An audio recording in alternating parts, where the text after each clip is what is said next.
name. What a beauty, what a sexy lady. It's a DD girl with the DD wheel.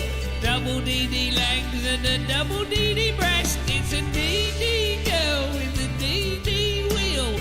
Perfectly formed former Soviet Union lady. DD girl with the DD wheel. Beautiful and strong. Everybody needs a DD girl. Put a DD girl in the sim ring. Everybody wants a DD girl. Where is DD girl? She's probably lapping North. She's like 100% force feedback. DD girl with the DD wheel. Beautiful, dreamy, servo legs. It's a DD girl with the DD wheel. Can we please put her in the ring? DD girl with the DD wheel. Wow, so hot. It's a DD girl with the DD wheel. Direct drive all night long. There she goes again. Magical, mysterious, direct Soviet lady. She's disappeared. And now another person regrets sending Game of Muscle videos. Money is a channel member.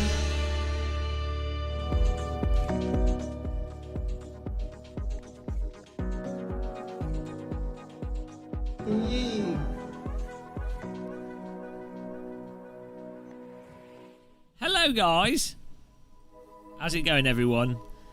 Cooper Moogle, Dave Cam, Brent Owen, Matty Mats, Tom K, William Simrace has become a channel member.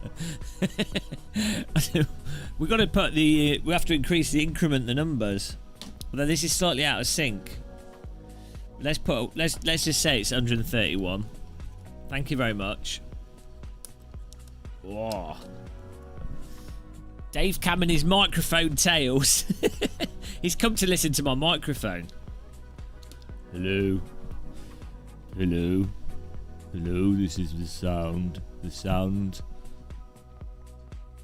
This is the sound. Time. Hard. It's time for hardcore. Put your hands up, put your hands up. Hardcore, hard house.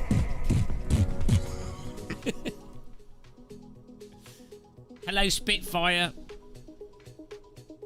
Yeah, we bullied Chili into hosting. Have you got your sound working, Dave? What are you fiddling with it now? Dave Cam and the sound fiddle man. Right, we've got a server here. We need to get a GT4 car because that's what's going to be on the server. Hello, Andrew McCormick. This car, the user interface in this game kills me. Right. It's going to be a huge grid. I think we can get at least 40 cars. The last video was the Go XLR kind of working. Well, that was with the condenser mic, though. Go and watch Dave Cam's last video, guys. He's been positive about Automobilista 2. Hang on. Just wait until he says anything negative about Automobilista 2. You know what happens then.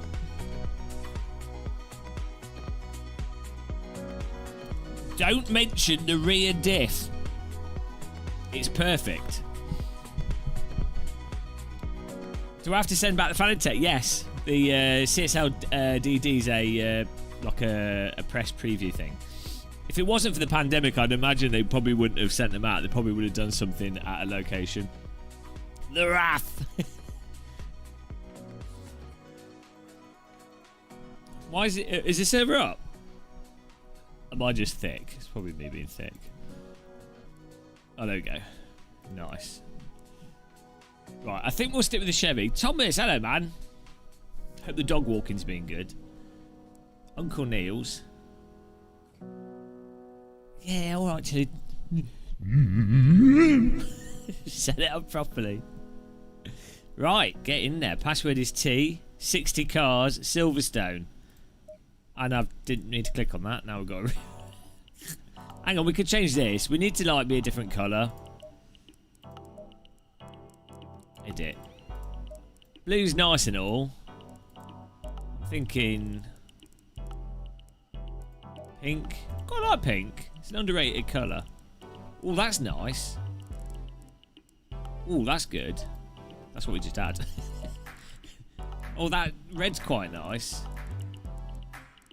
Oh, that's nice. Oh, that's quite nice. Right, there we go. It's probably what we had before.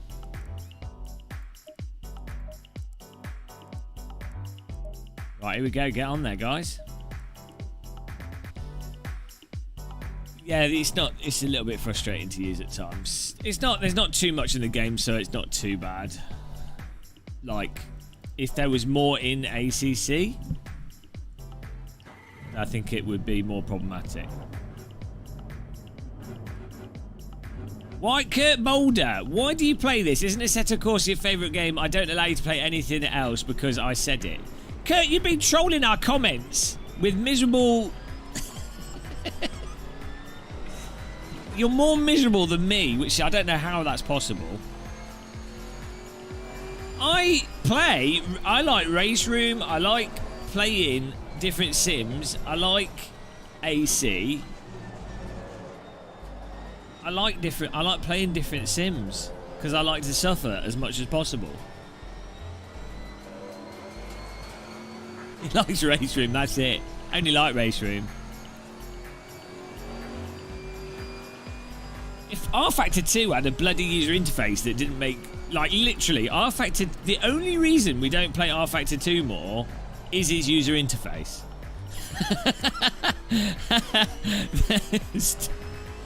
The way it works.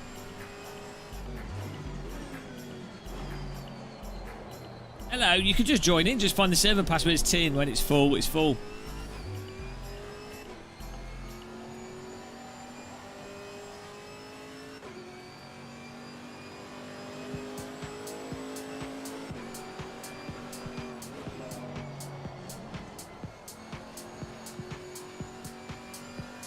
You returned it after 10 minutes, yeah. It's a shame, because aspects of it are amazing.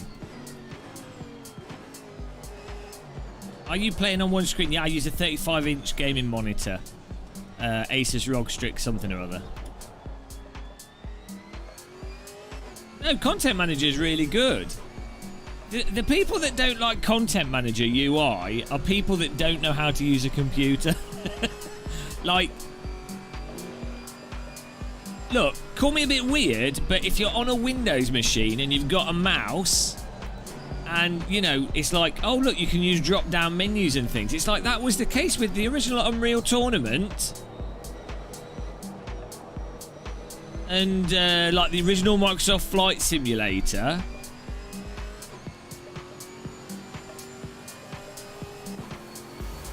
It's like... Because of game consoles, we have to have user interfaces that are all squares and that can be navigated with a gamepad. Unreal Tournament, the original Microsoft Flight Simulator, Content Manager. What else? There's a bunch of them. It's like amazing user interfaces. What on earth happened? Oh yes, game consoles. We went through that. Yeah, Content Manager's got a lot of options, so... Yeah, fair enough. Like, it looks confrontational initially. So they could have an easy mode would be the solution to that. Is you have an advanced and an easy mode and you just have to click unlock advanced mode and that's how you make that kind of interface less confrontational from a design perspective.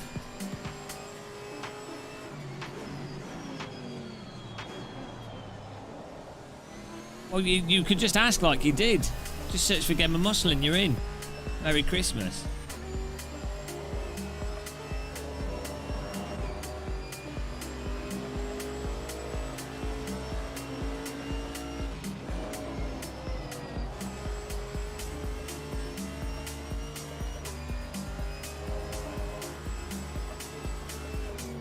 Well, so the thing with Content Manager is, yeah, I mean, I'm not saying it's perfect, but...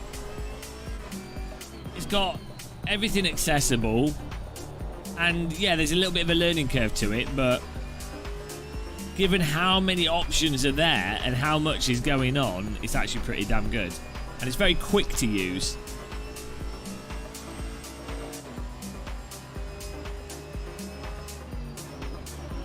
Which game has the best user interface of all time?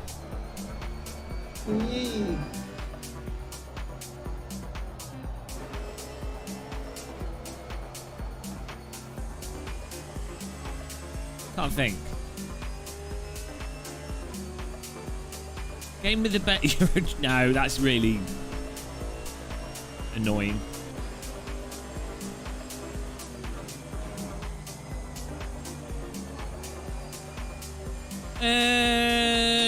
No, AMS2 UI is a bit... It's not terrible. Project Cars 2 has better flow to it than the AMS2 UI. And the AMS2 UI is basically a slightly adjusted Project Cars 2 UI. Minesweeper. The original Half-Life. That was where it was at. That's the apex. Half-Life 1. What more do you need? Start game, save game, load game. Settings. Done.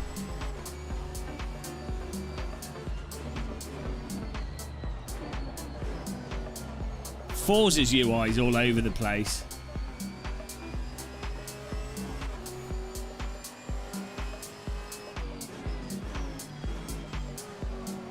I think maybe the original Microsoft Flight Sim, you know. It's actually quite intuitive to use, but it's also very functional, and it's also got a lot of options.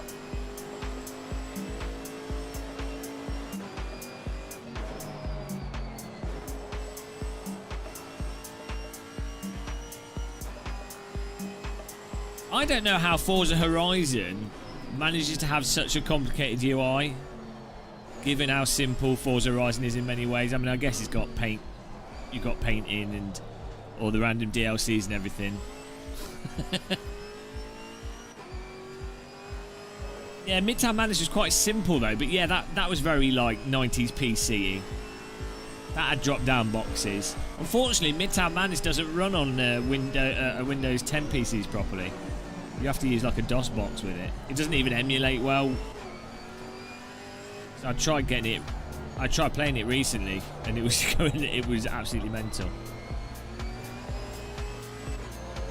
Oh yeah, there's a couple of patches, but there's also Midtown Madness 2, and then there's the one with the London bus. I think is Midtown Madness 2, and then yeah.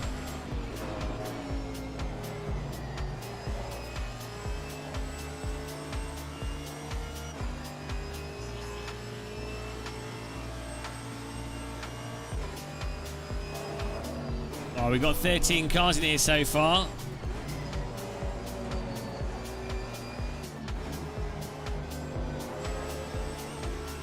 GT4 Bonanza.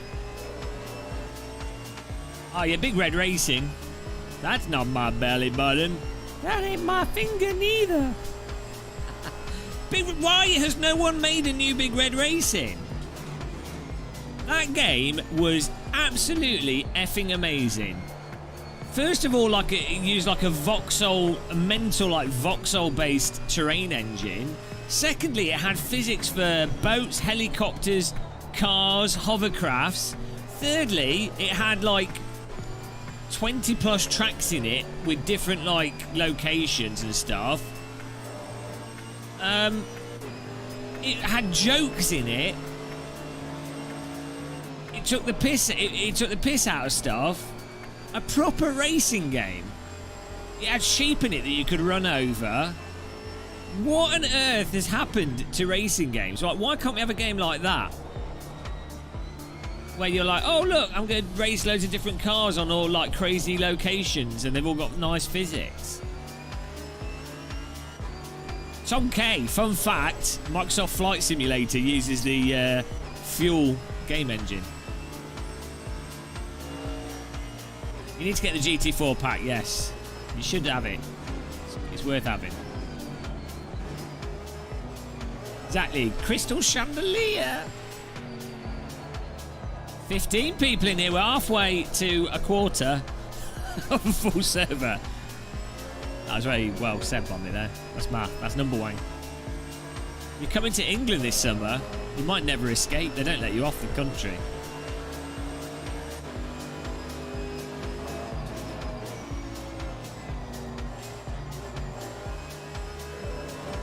I might do. I prefer the GT4s in this. And I like how this car has a sleeping, an aeroplane pillow on the dashboard. So, you know. Woo. Maybe Dave Camp can join us. If he's still there. He's probably still sorting his audio out. People would be triggered today if you're running over sheep. Ah, well, they can deal with it. I think... Right. Most people aren't triggered. It's just that businesses don't want to, like, face the wrath of those hyper-triggered people. So we all have to conform to that tiny, tiny, tiny, tiny group of hyper-moody bastards that will be like, you ran over a sheep, oh, it's animal cruelty, you're endorsing. It's like, most people don't give a shit. But businesses are like, oh no, now we've lost sales because it looks bad. But most people aren't idiots. The internet has given too much of a voice to like these idiots. And they're not like left, right, or whatever. They're just there's idiots, and the internet is giving a voice to them. Welcome to this channel.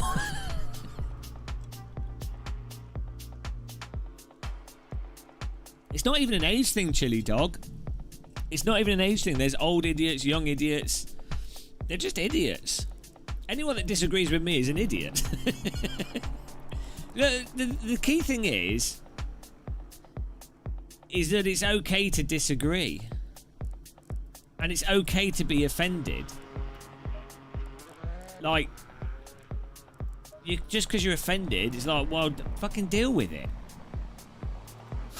I'm offended by a lot of things. Who cares? Can we have some Stephen Hawkins? No, we cannot have Stephen Hawkins on this live stream. The universe is over 4 million years old.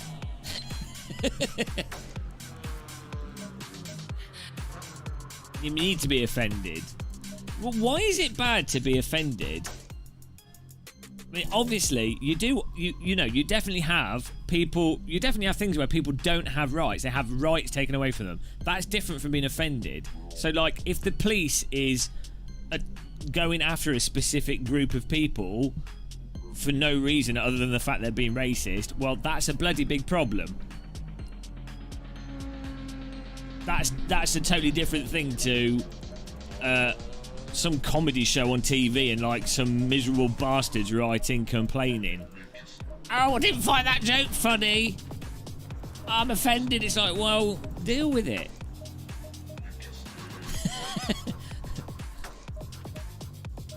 And then what happens is we all have to pander to whoever's the most offended, which then gives like strength to these hyper offended people. The point is, things have to be based on like the actual reality rather than subjective, emotional. You know, rather than emotion, it has to be based on a reality. So there's a difference between being offended by something arbitrary and being offended by something that's legitimately offensive. Like, I don't know, animal cruelty. It doesn't matter that someone's offended, it's like, it's legitimately a bad thing, it's objectively a bad thing. It's like treating animals badly, that's not like up for debate, it just shouldn't be done. Right.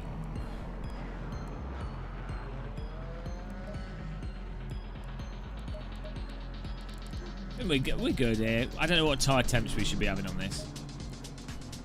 I like techno music.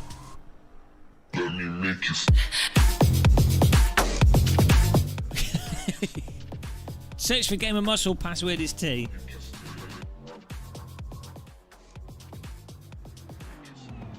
Well, it turns into the offended wars, doesn't it?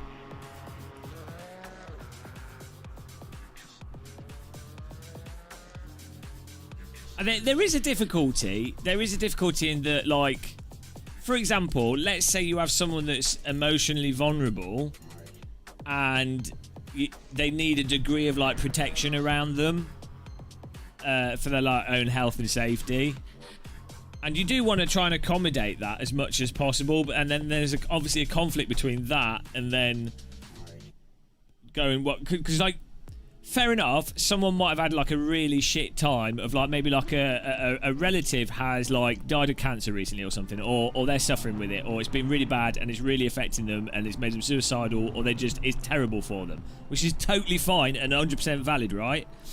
Well, then you're like, well, you can see why if a comedian was to be making jokes about cancer, why for that individual person it would be, like, really upsetting and distressful. So you do have, like, an accommodation thing there, and it's like, okay, well, if you've got comedians in a comedy club doing it, it's like, well, obviously if you've got some kind of disorder and you don't have a sense of humour, or you don't find that funny, or it's going to trigger you off, well, you don't go to the comedy club. But then you've got the problem of the fact that comedy and things in general are always mixed together. So there's always, like, a bit of a thing there where, you know, someone might have to compromise to, like, try not to... You don't want to be, like, an arse to the person that's struggling. But is how much do you accommodate things? Because you can't accommodate for everyone, can you? So there you go. So this is the difficult world that we live in.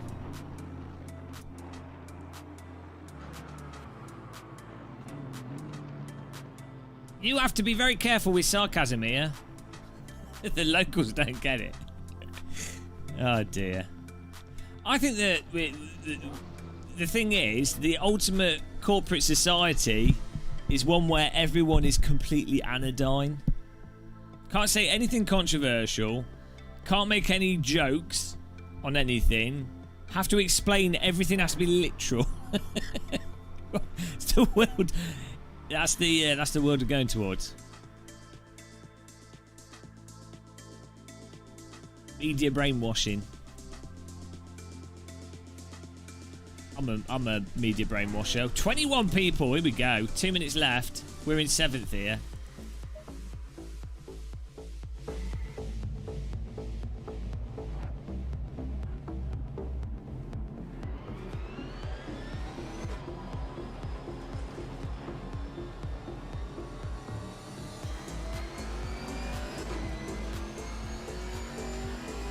I think you get some of the woke brigade people.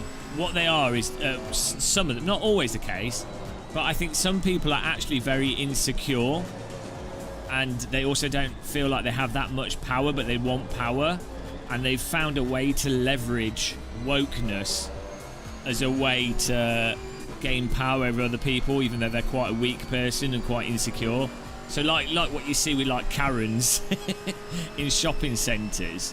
They're really weak and insecure people, but they found, like, the corporate supermarket experience and shopping experience is a place where they can have power by abusing the system of that specific aspect of capitalism.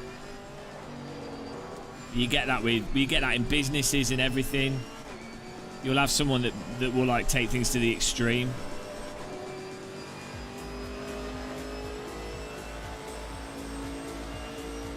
But then again, you also have people that are genuinely just struggling.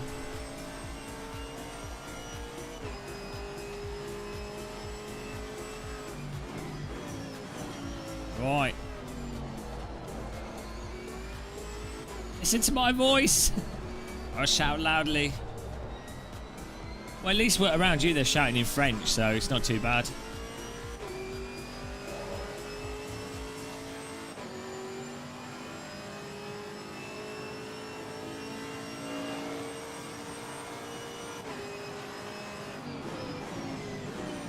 Hello, Employee of the Month. Yeah, I think that's the hard balance, though, is that you do want to be considerate, and you do want to be nice to people. That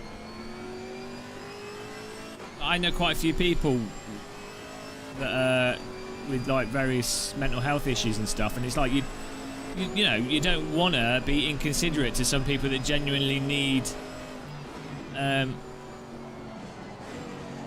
you know, they are genuinely just more sensitive to certain things, and so you know, you want to accommodate that as best possible. But it's like yeah.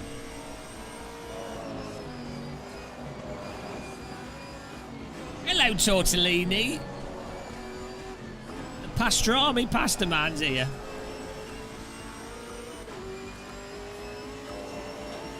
Weirdly, I think humour, I think actual good, not crap comedy, but actual good comedy, which obviously you can't really define, but I think the best comedy actually breaks down those barriers and you know, the issues where if you've got a lot of anxiety over something or stressful situations, really good comedy actually breaks down the barriers that create that anxiety. Like, the best comedy allows people to talk about things like death and suicide and suffering and misery, and allows people to talk about the actual facts of the situation and actually deal with things in the most productive way.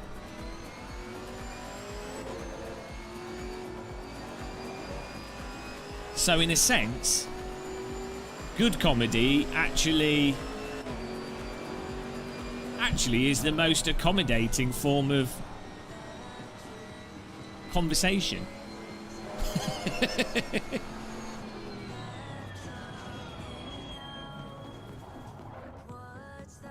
You struggle to understand Terry Pratchett. How come? Terry Pratchett's good.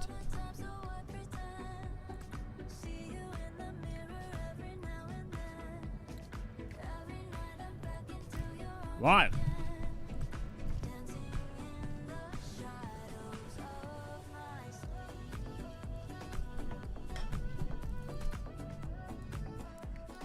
There we go.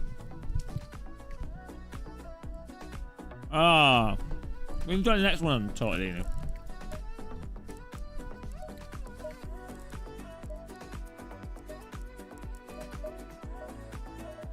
Here we go. Is this a huge race?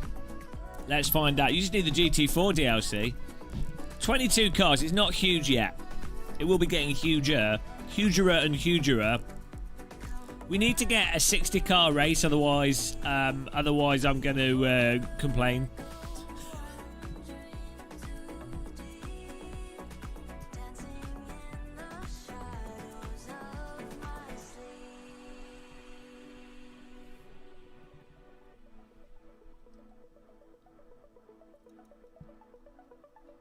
Man, it's a bit hot down here. Get ready, guys. I'm just having biscuits. I'm back on the biscuits. God give me strength. You can't talk, Torslini. You practice way more, which is effectively cheating. So you play ACC like it's some kind of ritual, like a religious ritual. 5 times a day you do like 50 laps. Like, you should literally be... You should be able to program the game with your eyes closed. So you've only got yourself to blame. Whereas people like me, you know, better people, we play all the Sims and don't just religiously hot lap. You're like someone that practices pub darts for hours on end, and then they play with their friends and they're like, oh, you guys are rubbish, and all the friends are like, yeah, we just wanted to have a game to play whilst we chat.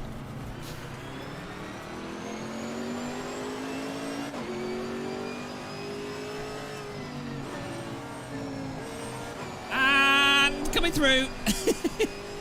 Bit of carnage there.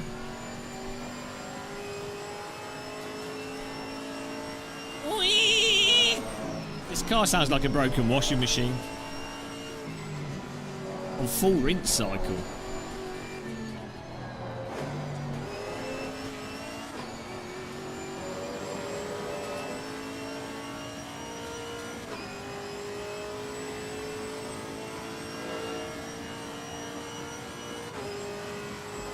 You don't practice that much? Rubbish. Rubbish. You are always practicing.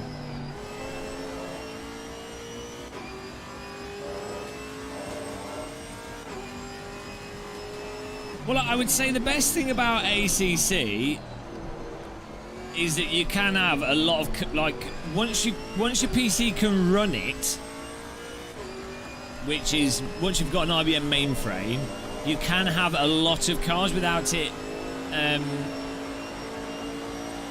increasing the demand that much. Like because of the way the Unreal Engine works, you can add more and more on. Like, once you've hit the ability to run it, it can have more stuff added, and it kind of optimizes quite well in that regard, if that makes sense. But the problem is that initial threshold is really hard to hit. Because your laptop, once your Cray supercomputer can run it,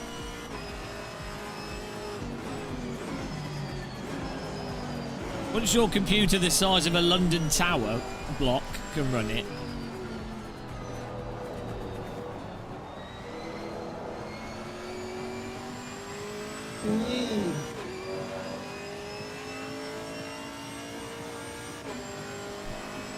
yeah, R Factor 2 is really good in that result. Hello, Natalie Dennis. R Factor 2 is really good for being able to run a lot of cars in a race and it not increasing the demand.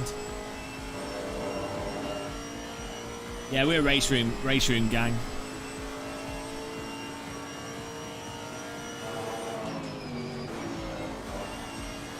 I think driving sims like ACC should be like, you know, when they bake hardware and software onto a single chip. So, like, rather than having to be computed using like a, you know, like a CPU, it changes its shape in order to, like, all the transistors change in order to run the processing. I'm not explaining this very well. Like, you know how an NVIDIA GPU can do, like, video encoding? It's baked onto the chip, and so it doesn't really... It doesn't require any more power from the graphics card. It's like it's a specifically baked-in algorithm, right? We need to do that with games like Echo the Dolphin on the Sega Mega Drive. So you buy it as hardware. The only problem is the game can never be updated. Yeah, system on a chip, the whole caboodle.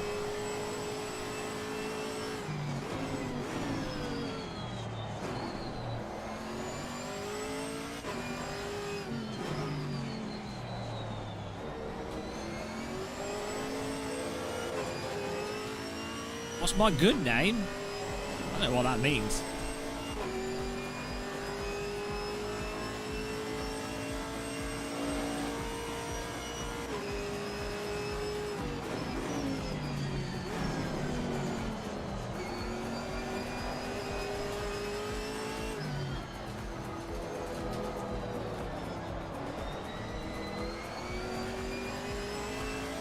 Trying to close the gap here.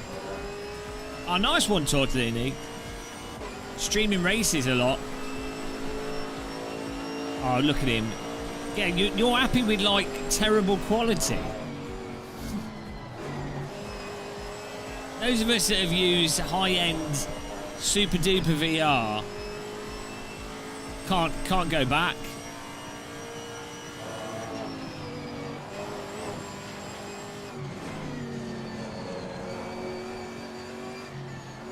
You're only young though, aren't you, Tortellini? You've not got, like, brain damage. When you're younger, you, like, just accept things. I remember when I was playing, like, DOS games. I was like, wow, look at the graphics in this. Wow, look at me with a character on the screen. Wow. I was excited by everything back then. 21, yeah, you're basically a toddler.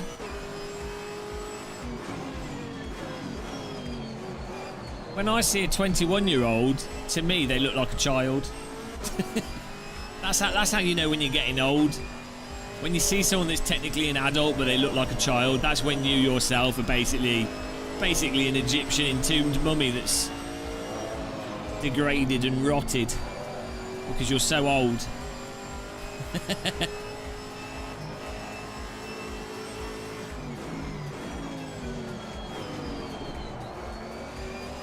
I'm like a I'm like a discarded apple from a tree, rotting on the floor, slowly fermenting, waiting for a pig to eat me and become drunk. Hello, Corollis. How's it going, man? Click that like button, guys, if you want to contribute to negativity in this world.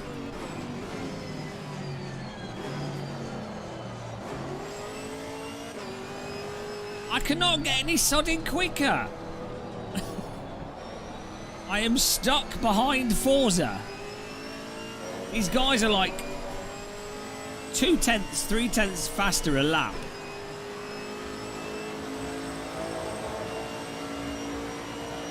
I have the face of an emaciated prune.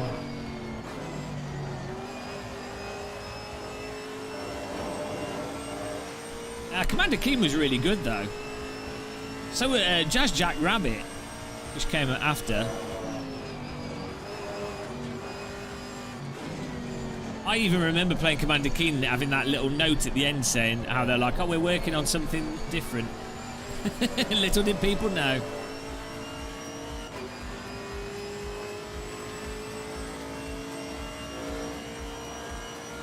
Jazz Jack Rabbit was amazing. That was a whole that was that weird period before most people couldn't afford Windows computers. So a lot of people had like Acorns, BBC Micros, but it was kind of after that. It was kind of like, so a lot of people had Amigas and Ataris, and then there was that weird point in time. It must have been like 95 to about 98 before everyone, because by like 98 everyone had a Windows computer pretty much. So like maybe like 94 to about 97. It was that weird point in time where you had those, I don't know if they were DOS PCs, but they were just really low-powered computers. But it was after, like, the Ataris and the Amigas. But that was when, like before Doom, really. Because when did Doom come out? Was Doom, like, 96, 95? No, Doom was before that, but hardly anyone could afford to bloody play it. Like, I remember playing Wolfenstein on some, like, beast of a computer that cost shitloads. Yeah, so you've got, like, when things actually came out and then the point at where people could actually afford to play them. That doesn't happen so much now.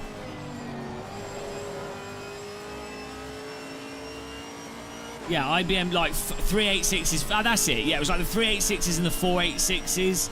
Windows 3.1 type era.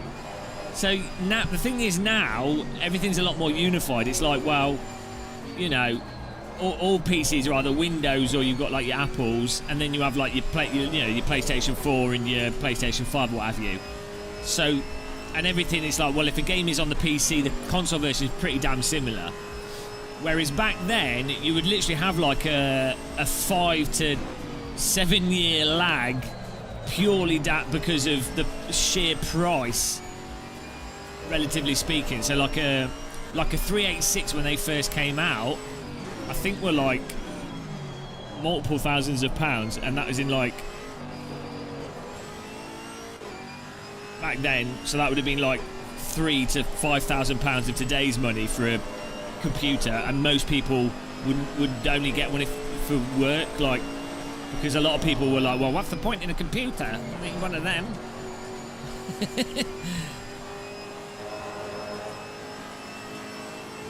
Those were the times. Those were the days.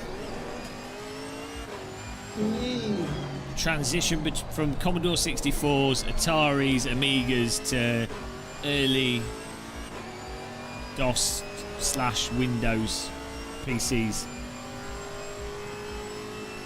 Because then in that period you had like the Commander Keen,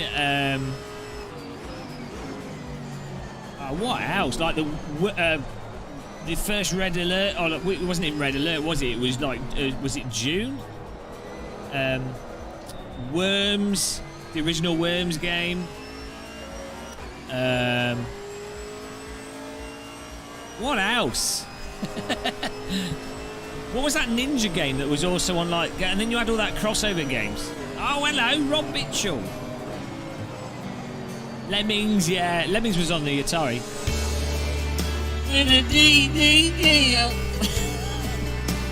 Broken it. DD girl with the DD wheel. Out of tune robot voice. It's a DD girl with the DD wheel. What a babe, what a beauty, what a sexy lady.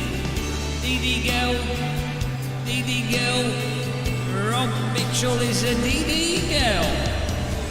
Everybody needs a DD girl. Now I'm high on the helium voice. Everybody wants a DD girl. Put a DD girl in your race car today and drive quickly. DD girl with the DD wheel. What a babe, what a beauty, what a sexy lady. It's a DD girl with the DD wheel. Double DD servo motors for her legs. DD girl, DD girl. Rob Mitchell's getting a divorce because he's dreaming of DD girl.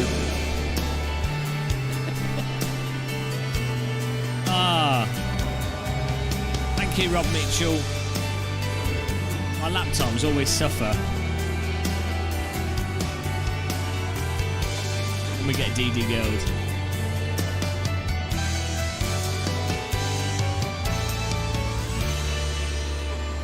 Today on Good Morning Britain, we're taking a look at the tail of the hedgehog. Thank you for becoming a channel member there. Really appreciate that. I'll add your number to the screen. Shinobi, that was it. That game was... So that was on... Now back to the conversation in hand. So yeah, Shinobi was on like the Acorns, Amstrads and stuff.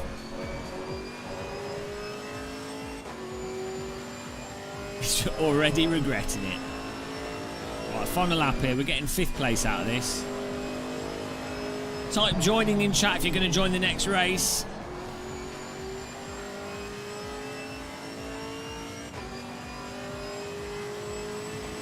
Golden Axe, yeah, that came out on the Sega Mega Drive. That was also the thing with the games consoles back then, is that they were very, very different.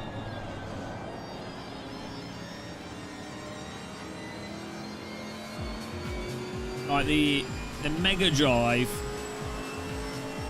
was so much better than the... well, actually, no, Mega Drive came out before the SNES, didn't it? The SNES ended up having way more games on it.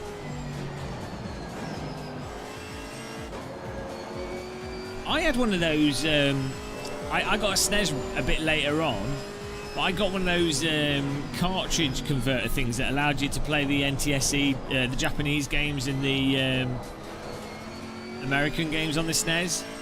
And there were loads of like international games that were so much better than what you could get in the UK market. Like, I had this weird aeroplane game where it was like top down, you had to do a bombing run and then you had to do flying. Also, there's a whole bunch of like Jellicoe fighting games. Like sort of Streets of Rage style games that were really good.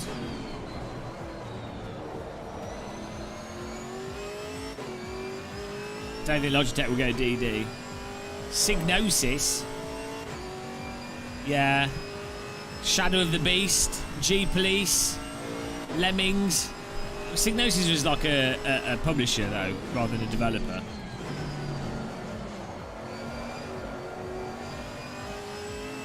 No, I did have the SNES light gun. I managed to find one really cheap. I bought it off someone I knew.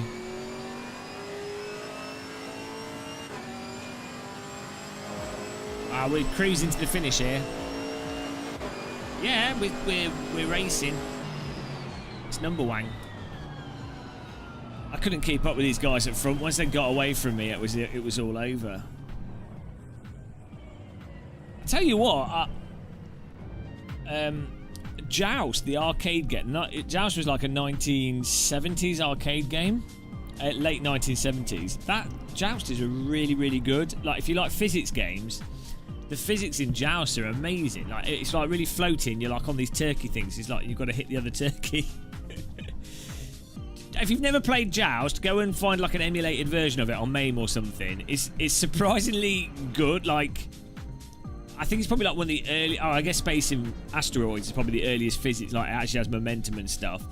Oh, no, actually, Space War, the very first arcade game, was the first, like, physics game. But Joust was really, really physics-based versus, like, game... Like, really good. I'm sounding old here.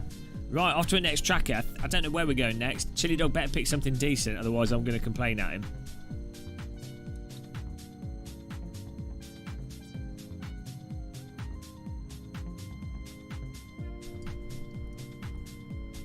Joust was vector-based, wasn't it?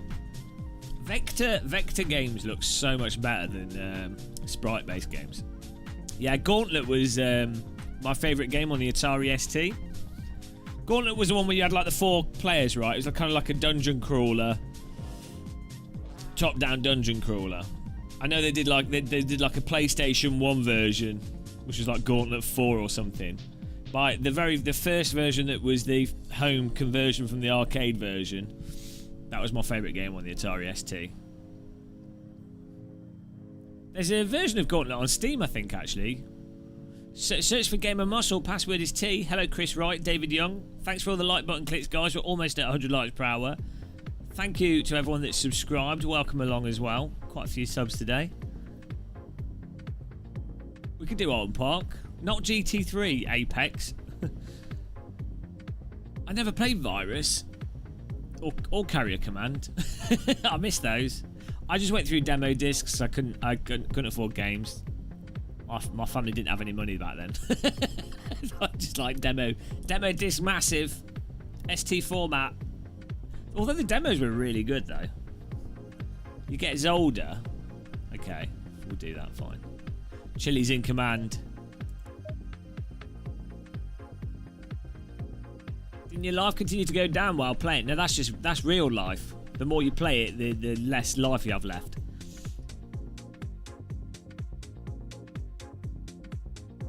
I had this game on the Atari ST where you were like a ball and you bounced along, and you would have to like bounce on the thing. Like there'd be like water bits and non-water bits, or like stuff you didn't want to bounce on, and there's stuff you bounce on that would give you like a double bounce power.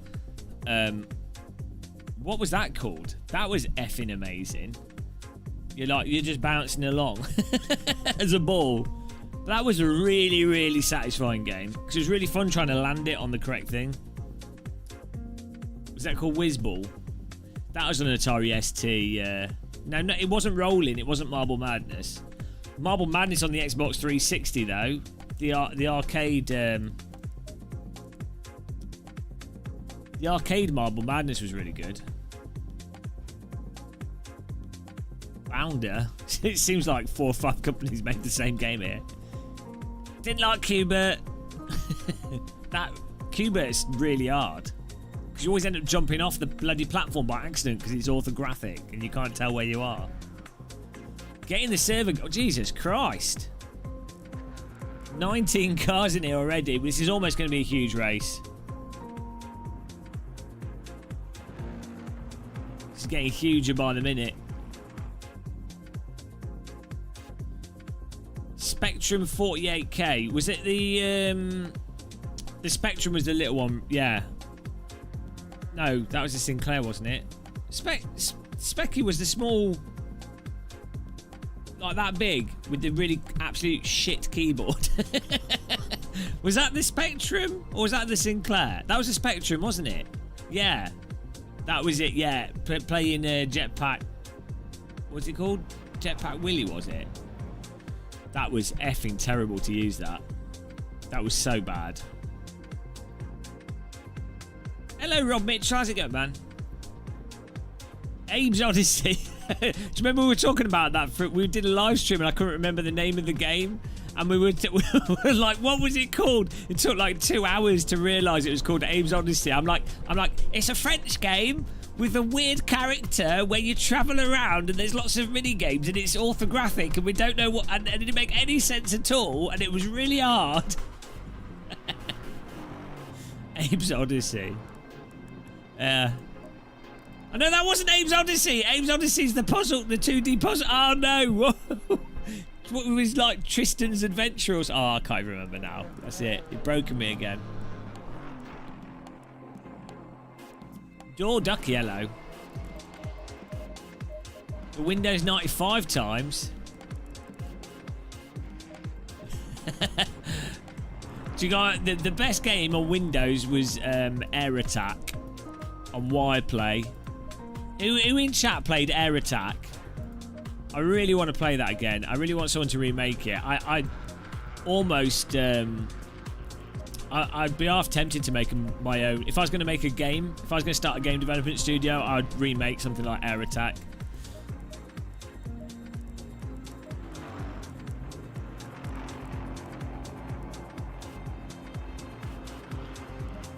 Right.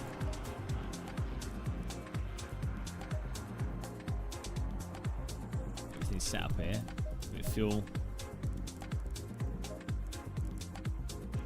Tortellini can tell us what tyre pressures we're supposed to have.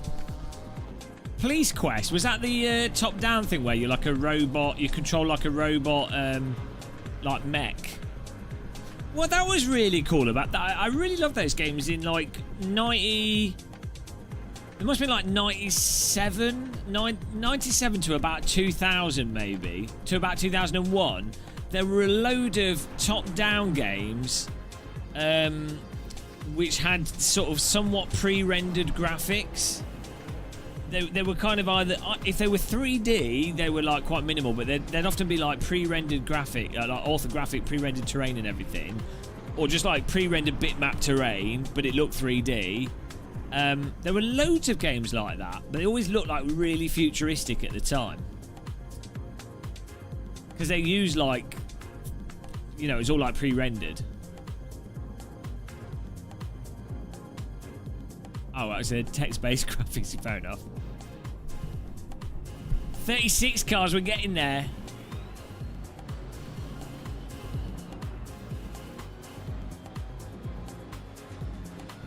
What's a Dragon 32?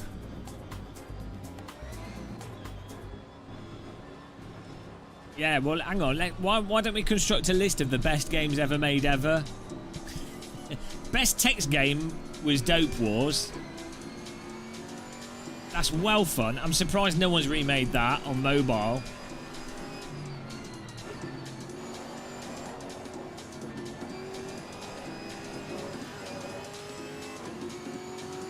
"4D Stunts"? What's that?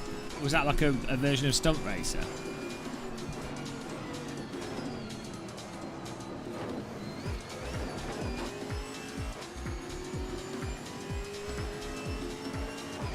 I'd really like to do a new GTA. A new GTA London would be nice.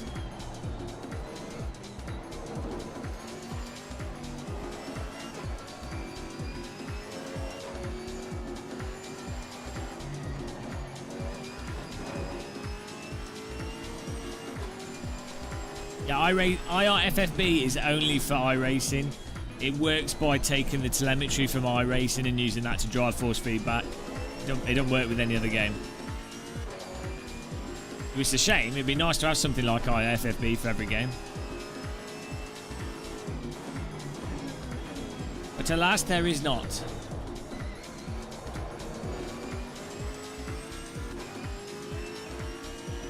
Look at those windmills, guys.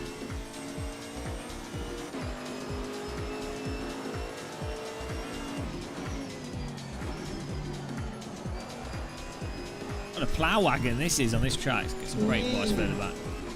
Thanks for subscribing. Welcome to the channel. Truda. Yeah, I had Nigel Mansell's GP on the Atari. It's a good game. I was actually playing it last year. There's that website where you can play SNES games and stuff online for free.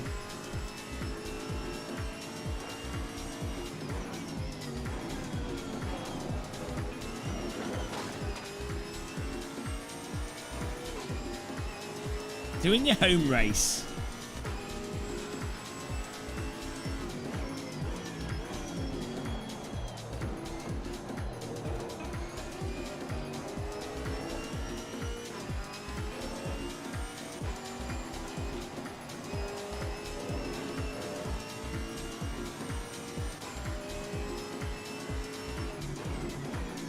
Any of you guys in chat World of Warcraft players?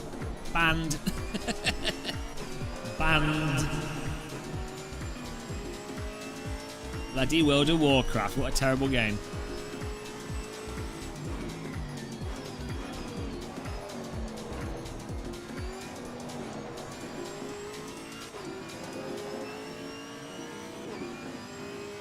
Oh, 40 cars near.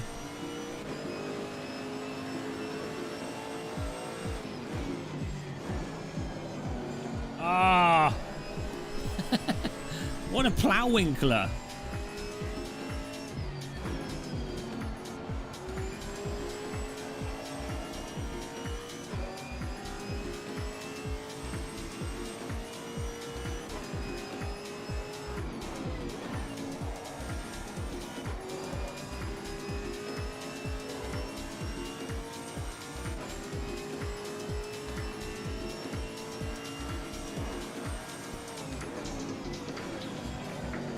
Ah, Jesus. Get the car to turn in here.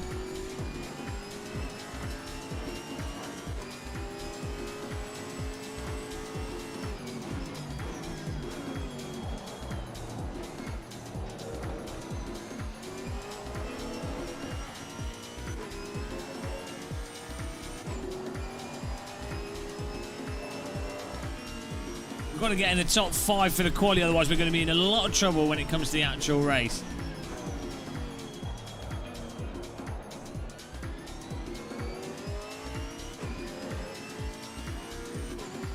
My front tyres are cold.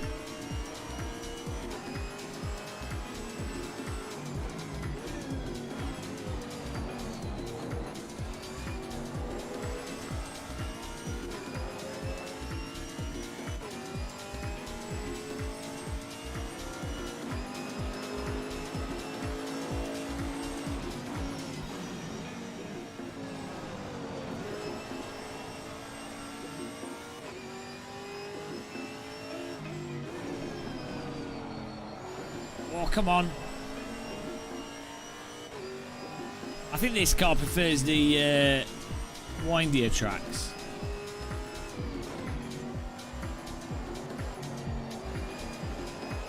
Ah, understeer. It's a good track.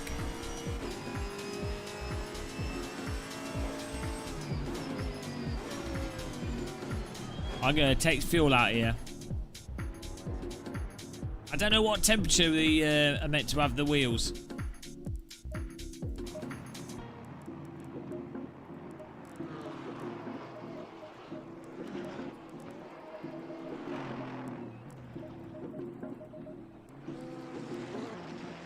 Alright, let's go. Got to get the results. 43 people in the server. Get in there.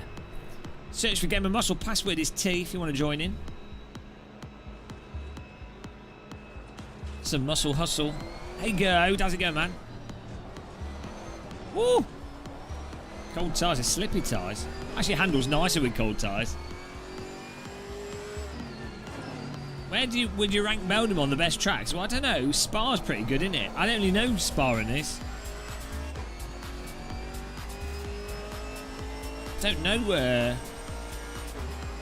Honestly, don't know.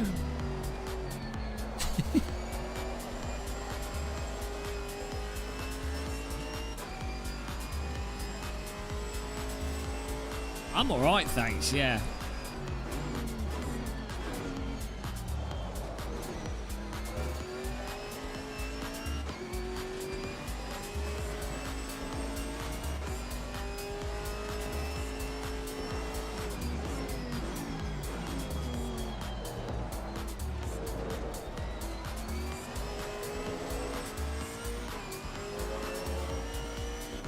Try and get an okay lap in here.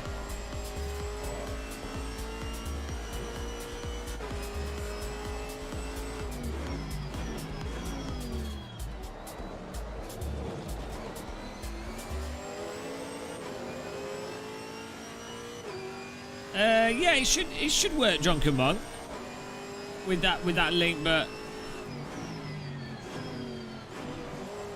I don't know. I guess once you've logged in, if you click my link, it should work.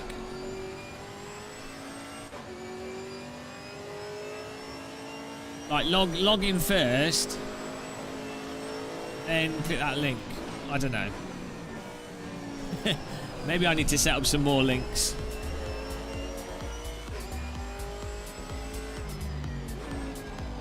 I appreciate you trying to use my Fanatec affiliate link. Either way. Oh well. Well, probably. I'll set up some. I'll get it set up tonight. But you know, thank you for trying anyway. Yeah, I have a lot of that with my Amazon affiliate link. Like all of them. There's loads of like issues with affiliate tracking. But you know, I kind of see affiliate links as a. It's more of like a bonus sort of thing.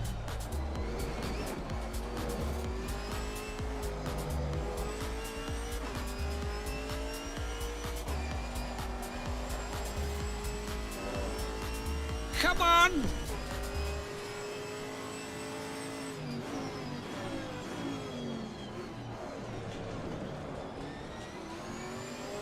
I have seen it, yeah. It's very similar to the other Formula rims they do. It's really nice. The Fanatec Formula rim is a good all-rounder, Formula rim, and pretty good value for money. Like, especially when you consider the lights and everything on it. Not as good value as the McLaren wheel rim, but then it's got a lot more buttons on it. So, and there's nothing else from like other manufacturers that matches it in terms of buttons and displays and all the gubbins. I think most people would be really happy with the Formula rim.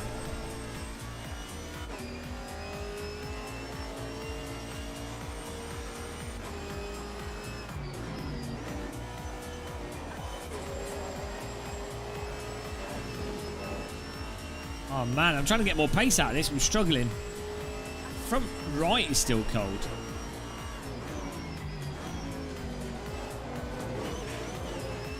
Oh. Is it worth upgrading to the CSLDD from the CS? Not really, no.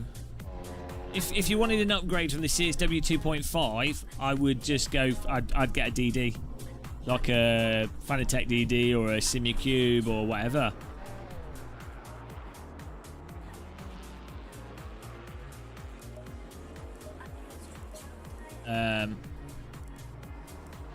Like the Compsport 2.5 is quite nice. I mean, the CSLDD is smoother and it's a little bit more responsive, but the CSW 2.5 is perfectly fine. Like, you know what I mean?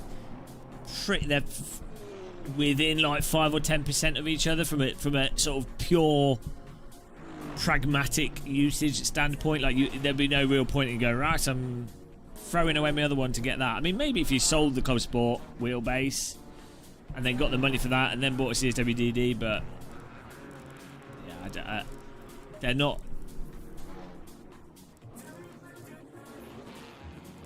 that massively different.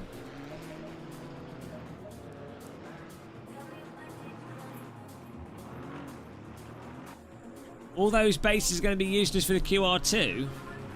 I don't know. Well, maybe not. I'm not sure how that will operate.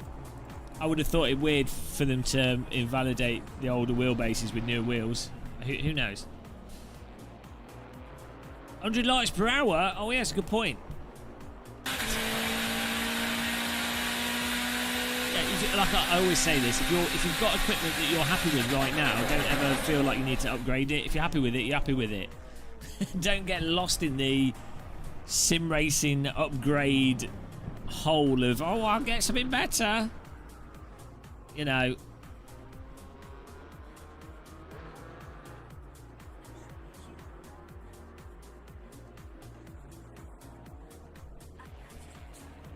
Are you sure that's right for the GT4 cars, Rob? That's the case with GT3 cars. I don't know for GT4.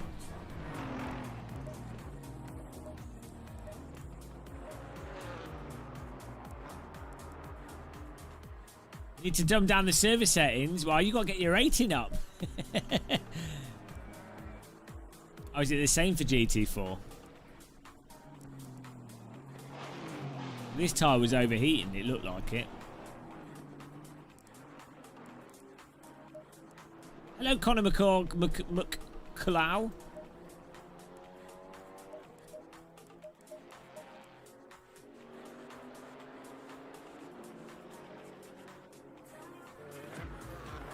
I feel like I might want a stiffer anti-roll bar on the rear to get the back to turn in more.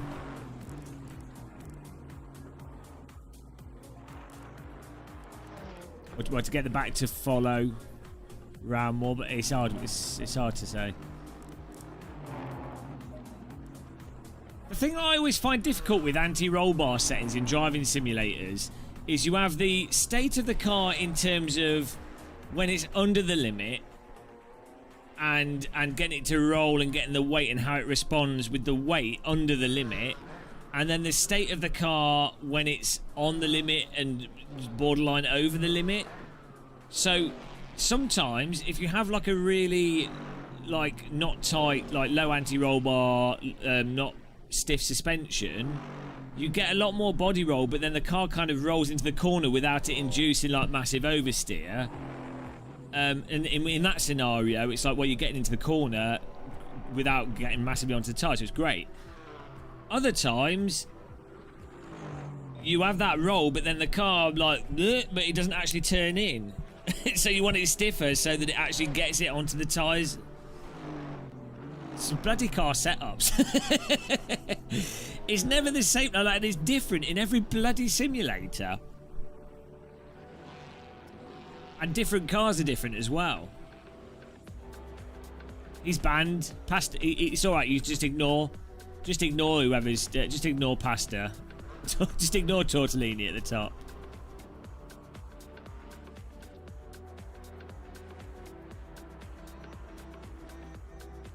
Yeah, well, the game could just calculate that, couldn't it, Jack? But oh well, it is what it is.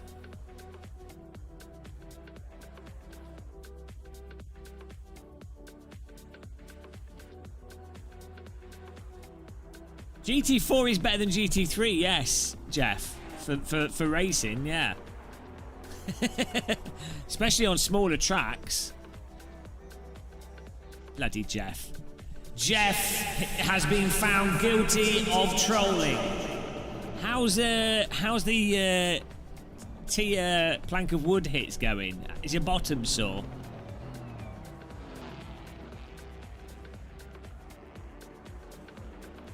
Oh boy. Is this huge yet? Ah, Pasta's been disqualified. On purpose. Tea or blue tits? It hurts, but it's worth it. Jeff, why does Tia never come in? Why do I always have to deal with you rather than nice German girls? Do you know what I mean? This is what's wrong with the internet. Tia doesn't like me anymore. My mastery of the French language is too intimidating for her. Why practice? You'll end up like tortellini. Practicing sims will just make you more upset when it goes badly in the race. I can tell you that as an experienced sim racer. The more you practice, the worse you get. You're thinking of getting unscripted reviews, thinking of getting a Thrustmaster TX RW leather wheel. How good is it? I don't know. Of the Thrustmaster wheels, I quite like the old Formula wheel. I think the new one's probably quite good, but I haven't been able to try it because they've been out of stock. I always like the Formula rim that came with the TSPC race is nice. I don't know about the other ones. Oh, I quite like the default rim that comes with the T300 actually. No, it doesn't matter if she's new or not, or if anyone's new at sim racing. The more you practice, the worse it gets. Look at Tortellini. He has to purposefully DQ himself so that he's not just driving around by himself. Embrace being terrible. That's my philosophy. Wise words from Sir Muscle of Simrig.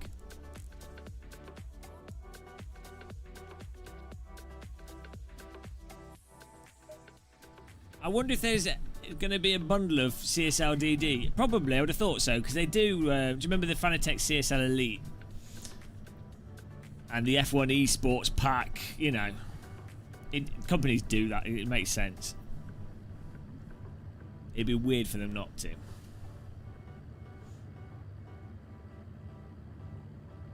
You didn't like the shifters on the Formula Rim? I can't even remember. Taking ownership of your lack. Well, this is it. If you realise you're absolutely terrible at everything, it's quite relaxing. You've got no expectation on yourself. Say, some people be like, oh, you know, you've got to push yourself and you know, strive for the best. I say no. Admit defeat. Sulk about it. Happy life. Right, here we go.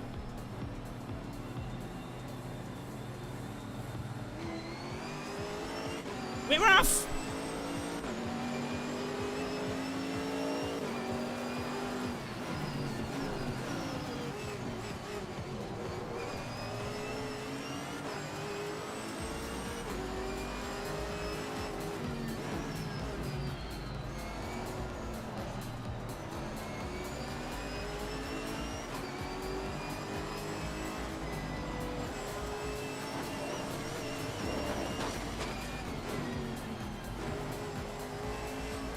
Hold ties, eh?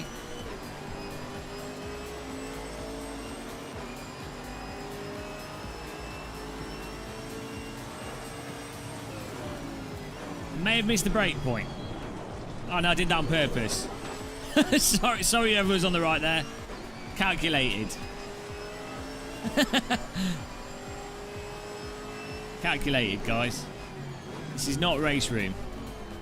Cars do not slow down in this game. Especially when the tyres are cold.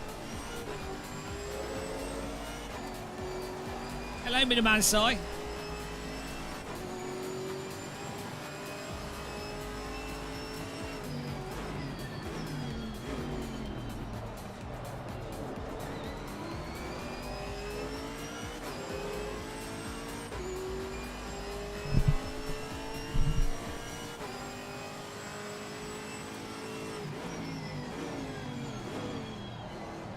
Look at this clump of vehicles. No. Welcome to the channel, guys. Welcome if you're new. Welcome if you're old. Merry Christmas, Happy New Year. Click the like button and subscribe. Sorry. A little bit of a tap there. It's alright, we both got through the corner.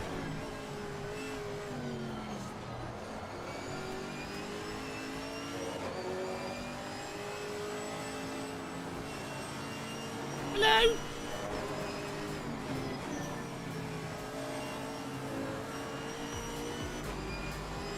It is a bit of a traffic jam, isn't it?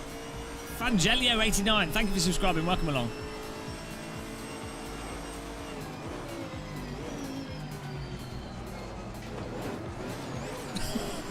That's the race room line.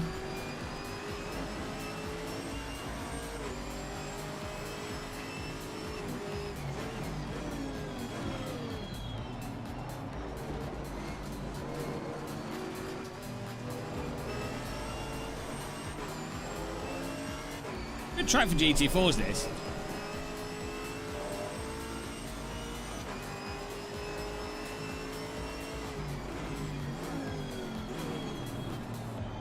Oh, what?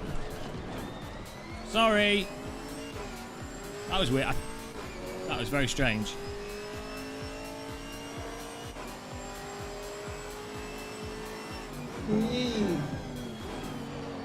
And I just killed a man there. That was very weird how that happened. I think he's still going now. We tapped him, but then it wasn't like we hit him, but then he went flying, and then he rotated, and then he was facing the right way. I don't know what happened there. Yeah, I don't know. Seemed like a bit like netcode, but I don't know. I've not played ACC for a while. I don't know how cars with higher pings behave.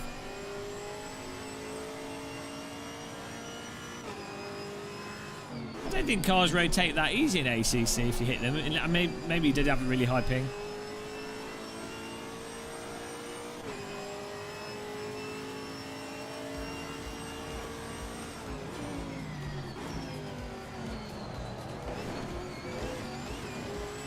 Over the trampoline corners there.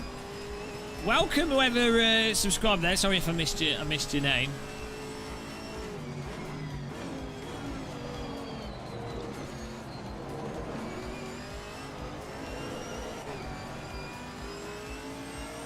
I need to try the GT4 Aston Martin actually.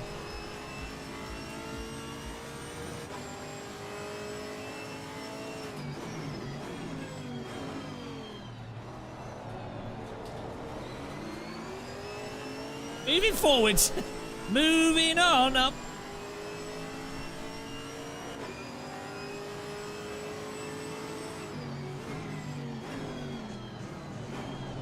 Oh, it is.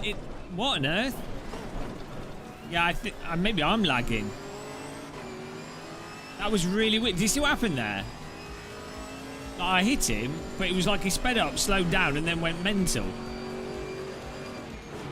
I have to check what my ping is. Maybe I'm the one that's lagging. That was very weird. Right, is there a way where it shows your ping in the server? Oh yeah, maybe it's... I don't know.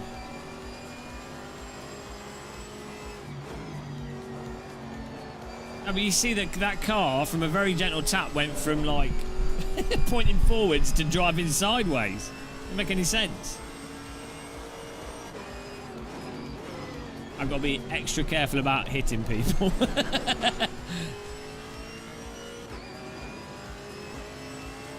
Yeah, maybe it's to do with the number of cars on the server. In Race Room, that wouldn't have done anything.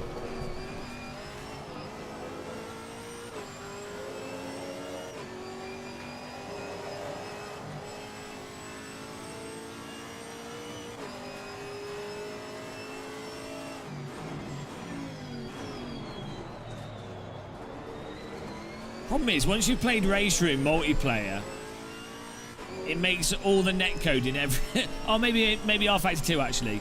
Once you've played a game with, like, really, really good car contact netcode, it makes all the other seams, like, really seem weird with their netcode. Although, I don't think ACC's the worst with netcode, to be honest. Like, you do have to actually knock into someone in ACC. Do you know what I mean? It's not like totally stupid. I mean, iRacing netcode completely ruins the racing.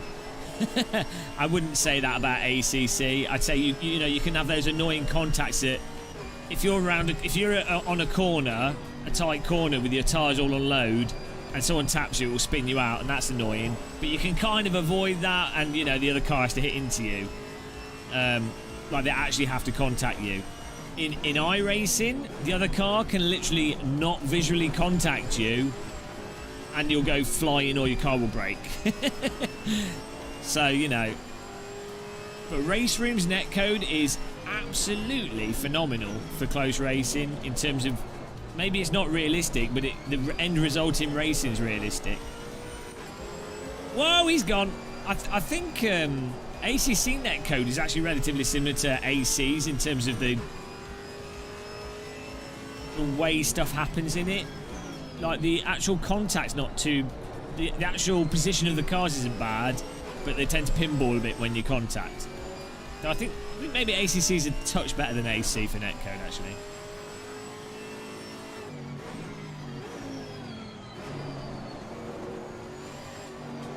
The key thing is with all the sims is to learn how the netcode operates and then drive accordingly.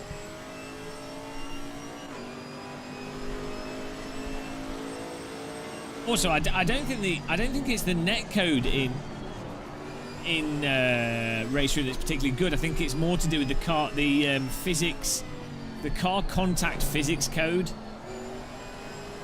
How the cars respond to being tapped is the key thing, rather than the actual position of them.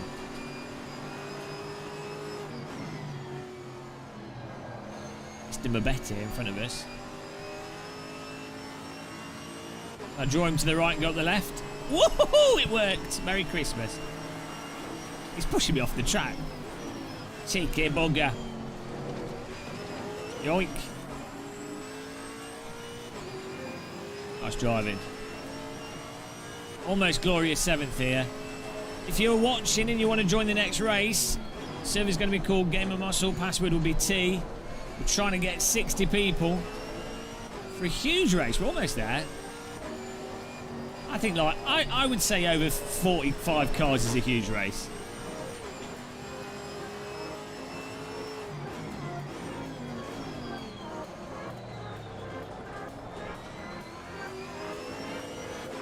Sounds like you're driving a hairdryer. I prefer to describe this as a broken washing machine.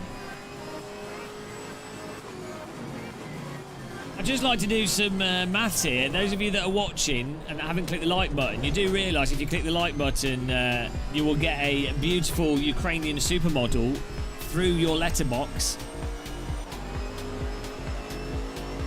Only the best. Alright, matey. Mr. Mabet here, having a battle with me. All my bets are off. He's starting a fight. Come here, you bugger.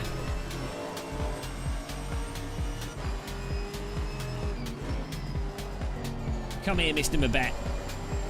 Get him on this corner again. He'll have a breakdown. He's not going to be drawn over to the right this time. He's upgraded like the Borg. He's not going to fall for the same trick. But he has broke a bit late. And he's jumped over that. He might have a slowdown there.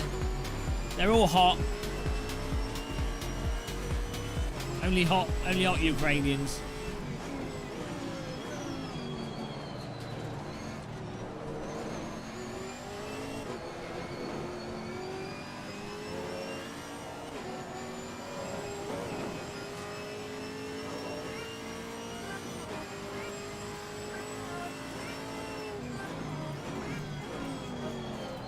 Ah, mate, that's not the break point. Huge error. See Alan behind us. Have to defend the inside line here.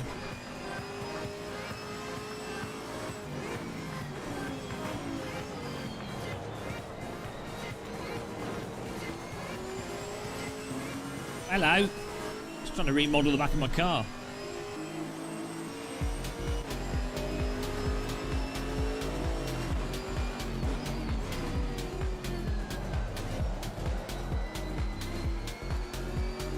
Minutes left.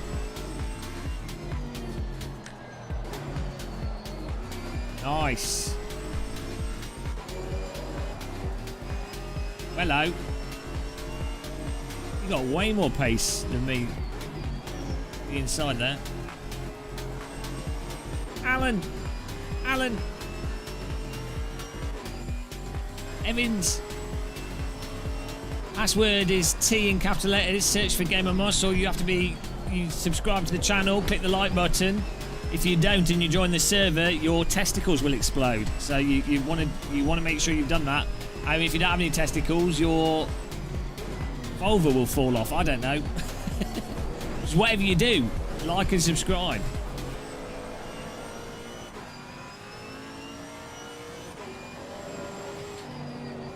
Well, I messed that up.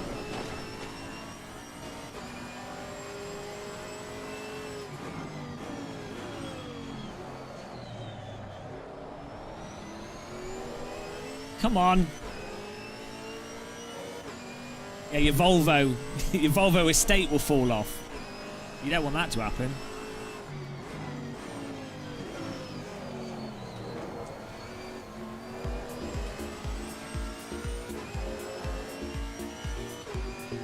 I might have to try the Aston Martin after this. I think the Aston Martin GT3 car is one of the more controllable GT3 cars in this. I can't remember what the Aston Martin GT4 car's like.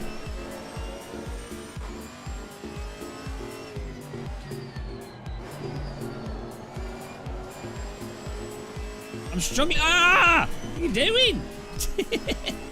See, Evans is making love to me. Struggling with those right-handers.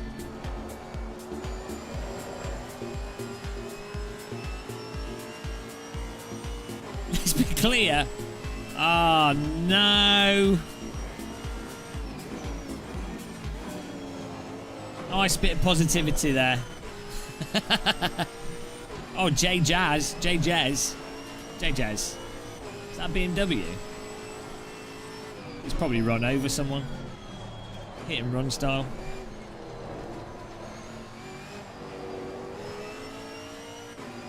M Guy.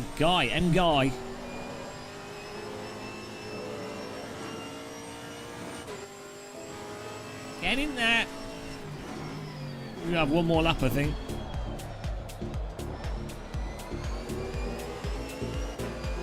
Chris H, nice one.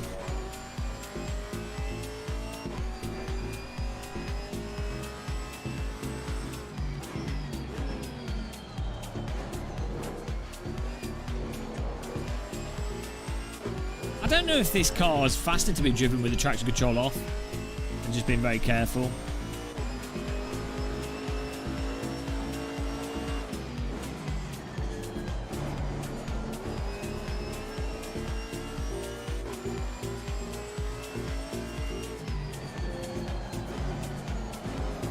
Just ploughing through these. I need the rear of the car to come out more.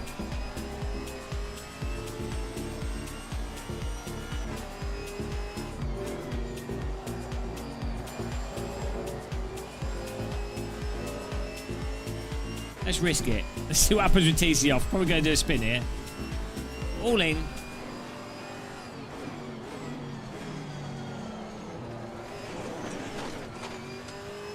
Test the suspension.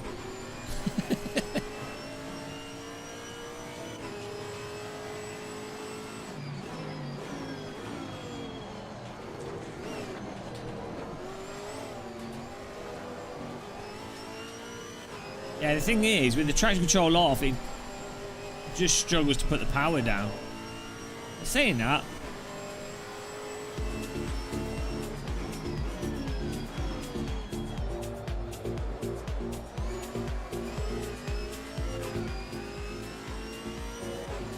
yeah, I don't know.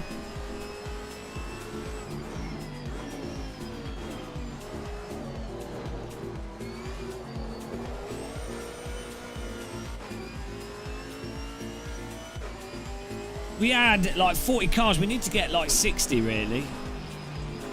Oh, hang on. Oh no, that is it. Fire display. Checkered flag.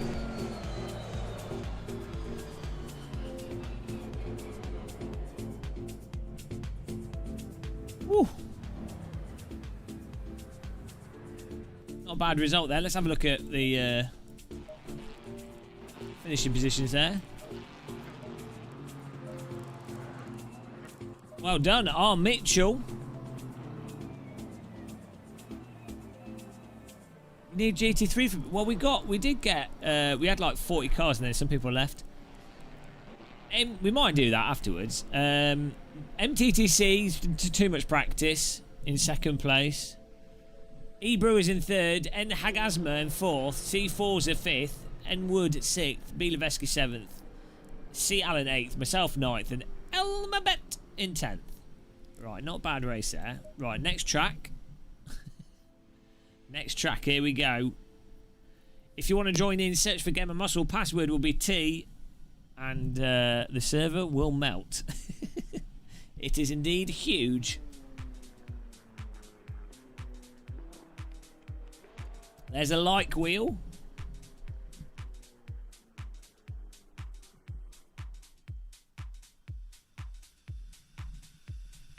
ACC viewers are like, they're stingy with the like button clicks.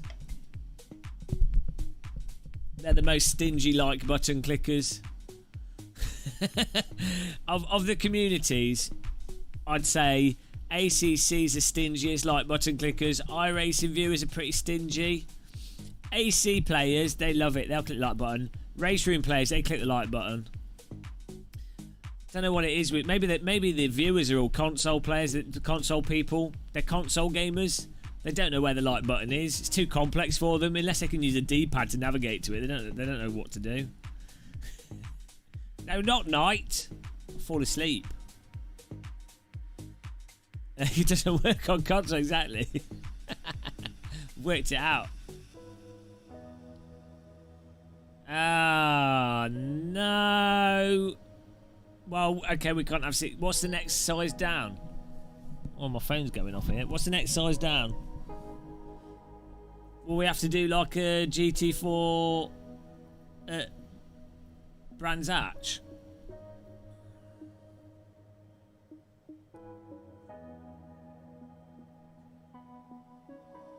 Have you got a CCJ counter debate? County court judgment. Okay, well let's do a Brands Hatch then.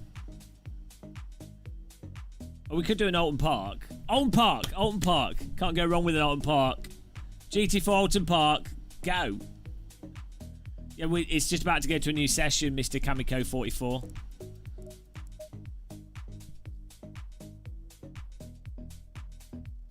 I've been like shaming everyone.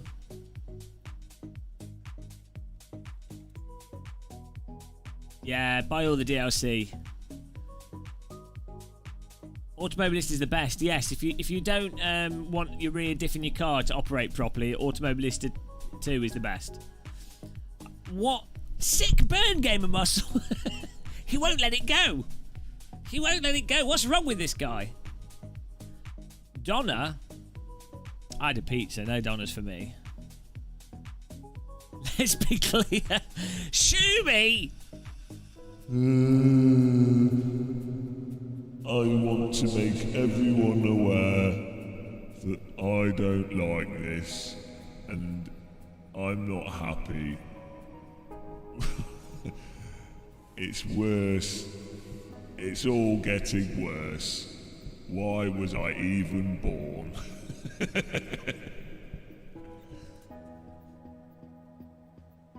Can we get dropping them DDs?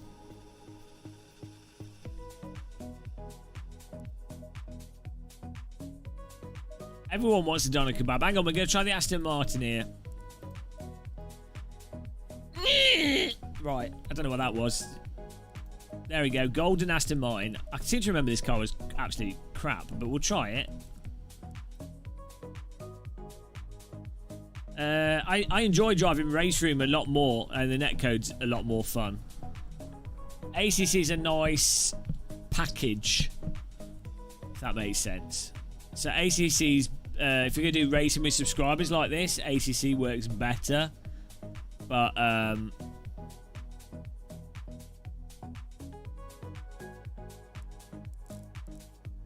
yeah, like the actual racing in Race Room would be better than ACC. Like the netcode's better, the cars are more responsive. Like regardless if you think that objectively or subjectively, if you thought the tire model was better or worse in one or the other or whatever, the actual nature of the car movement and physics in Race Room combined with the netcode produce better racing. But it's a lot harder to just go, right, jump into Race Room now, because the Race Room, what they do that's stupid is all the content is all like, it's like, oh, buy that packet, buy that pack, buy that pack, buy this, buy that, you know. Whereas with ACC, it's like GT4 DLC, the game, and you're good. Oh no, it's like choosing between two terrible games. Oh, why do we even play simulators? Everything's terrible though. It's like choosing between Lib Dems and the Conservatives. Big grids, big package, yes. Well, it depends how many people get in. We've got 22 in here. We need to get some more in, guys. Pack yourselves in. Put yourselves in a box. Post yourself into the server. Thank you for subscribing. Baguette.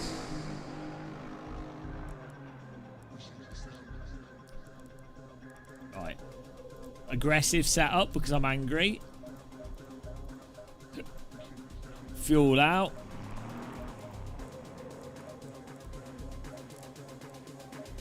Hello Ash Hobson, how's it going? Welcome back.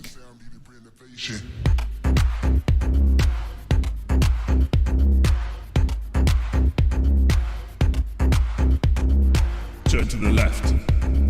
Turn to the right. Center your steering. Appreciate your sound, needed renovation. Turn to the left. Turn to the right. Center your steering. Push the gas. Push the gas. Push the gas, then push the brake. Push the gas, then push the brake. Push the gas, then push the brake. Turn to the left, to the left, turn to the left, to the left, turn to the left. We're raving.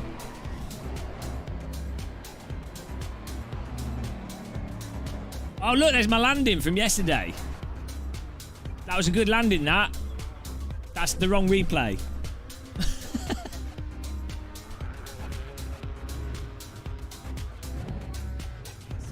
That landing. Replay sponsored by random call sign until oh,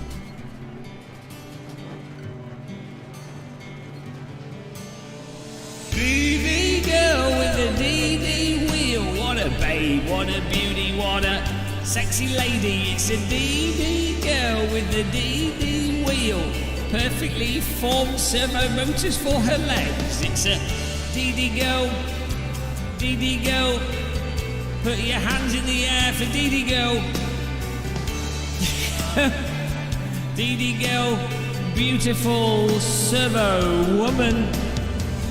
Everybody needs a DD girl. Put a DD girl in your sim rig. She's the most dreamy of women that you could possibly imagine to meet at an arcade. DD girl with the DD wheel. Beautiful, firm, solid force feedback. It's a DD girl with the DD wheel. AccuForce, Simutech, Fanatech, I can't talk. DD girl with the DD wheel. Nick Shorty's a miserable mum. That's DD girl. My pig game's not very good. There she goes again. She's off to teach Gamer Muscle how to press the sensor button. She's disappeared, and now she will never be seen unless there's another channel member. Thank you for that. Thank you very much. Right, let's get a lap in here.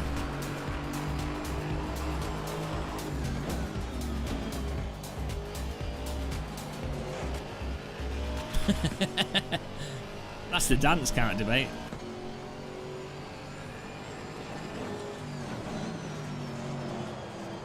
Yeah, this car seems a bit dislocated. I might have to go back to the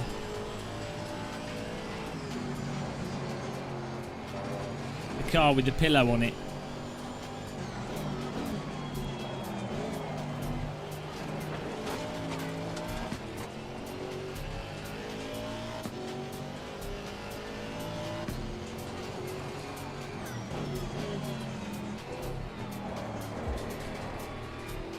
What's going on with this?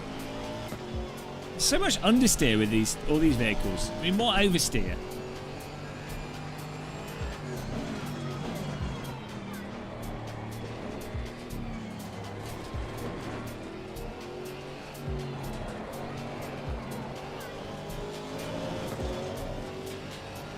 It's like driving past an accident.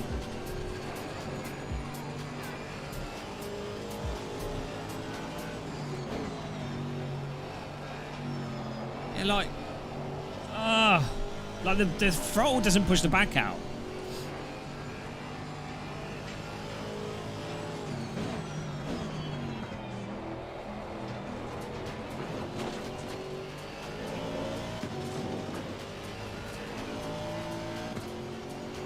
Might have to change car, this is awful. Apparently it's quick.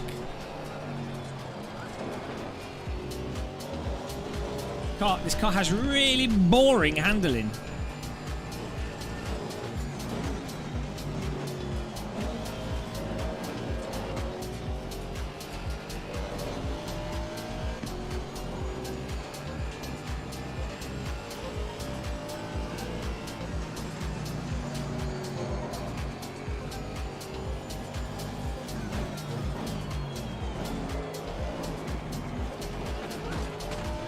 has nice lift-off oversteer. That's about it.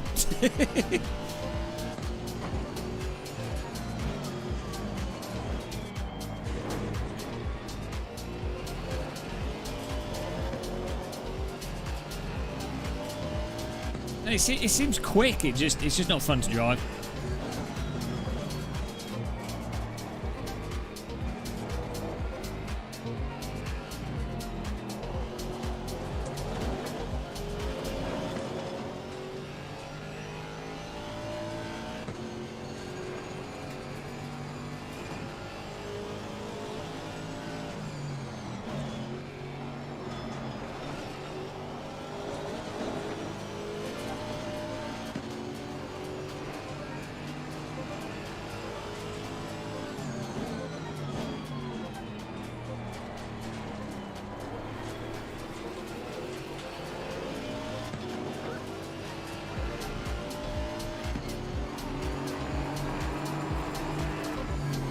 I don't like this car. I'm going to change car. It's absolutely awful. Terrible car. Literally the dullest vehicle. What a dullard. What a Dalton. Go back to the Chevy. Can't go wrong with that.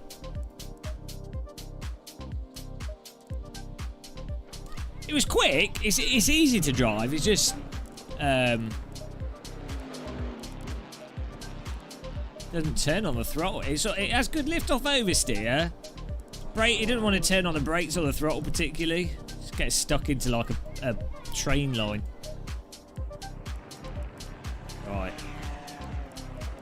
A very boring car to drive. This Chevy's a lot more fun. Thomas Schmidt's in here. Weird because the Aston Martin GT3 car is probably the nicest handling GT3 car in ACC. It's weird that the GT4 car isn't. Maybe some people like it. I need oversteer. All times. Hello. Try the Audi. Yeah, I don't think I have tried the Audi before. Maybe after this I'll give it a blast. Oh, you want oversteer all the time. Oversteer on the brake, oversteer on the gas, oversteer when you come off the gas, oversteer when you turn your wheel. I want warm tyres and oversteer.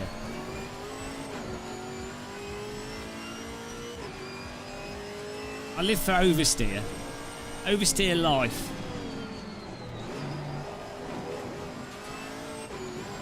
Aston Martin is more stable than a horse's house. Yeah, I think the Alpine's quick, but it drives like shit. It's boring. I think it was snap oversteer with the Alpine though, which is not the kind of oversteer you want.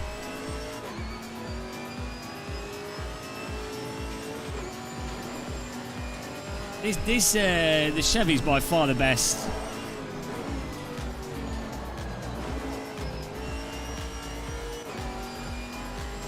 What time did I get in the... It'll be interesting to see where we placed. We were like 4th with the Aston Martin. I'll tell you what though, Aston Martin car design. I really like the design, like the visuals of an Aston Martin. Like the shape of an Aston Martin is really nice. I seem to remember Aston Martin's being regarded as being very unreliable though. I don't know if that's true. I'm sure like back in like the 90s and 2000s, that's what all the car review programs were like. Oh yeah, they're nice when they work, but they break all the time. So I don't know if that's true. Please don't sue me, Aston Martin. I don't have much money, so it's not worth it anyway. Yes.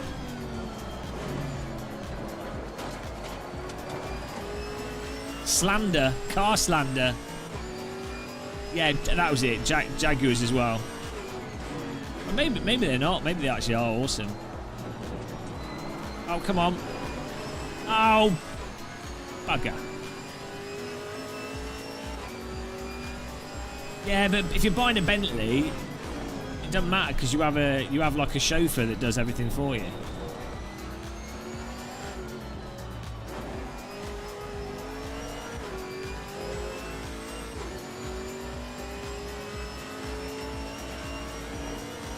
Imagine having a Toyota pickup truck in the UK. Never see them.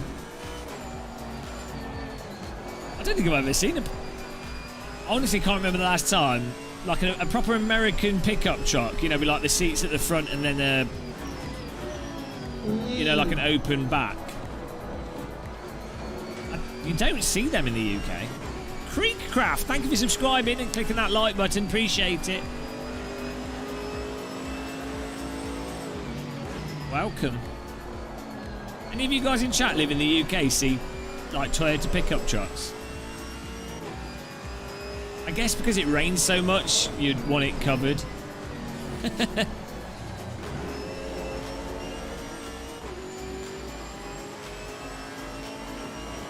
I mean, is it really a proper truck if it doesn't have an anti-aircraft gun sellotaped to the back of it?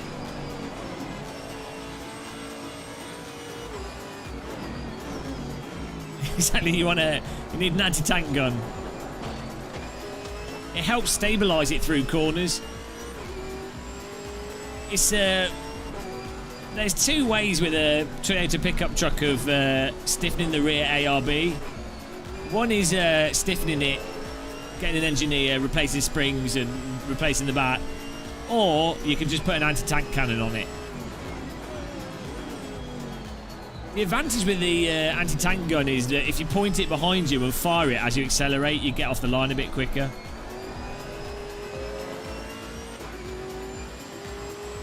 Great when you need to get work done.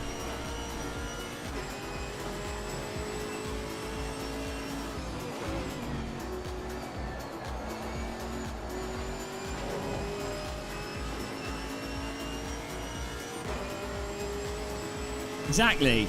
Though it's difficult to transition from pointing backwards to pointing forwards.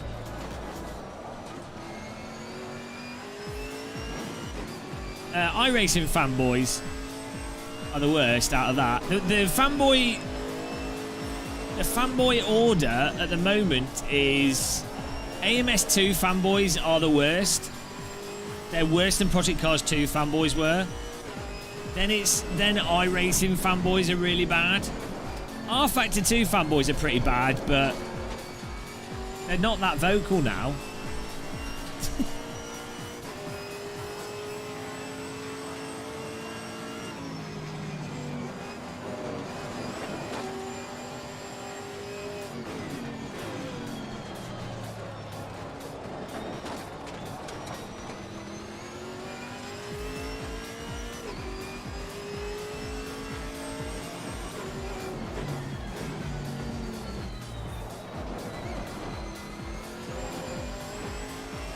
Trying to get an okay lap in here. I've got too much fuel, but it should be a good race. We've got 30 cars here.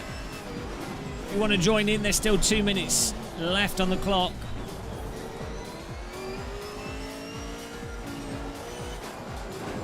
Password is T. Well, I don't know. I've not really seen that much AC fanboying. So there's a difference between really liking a sim and being a fanboy.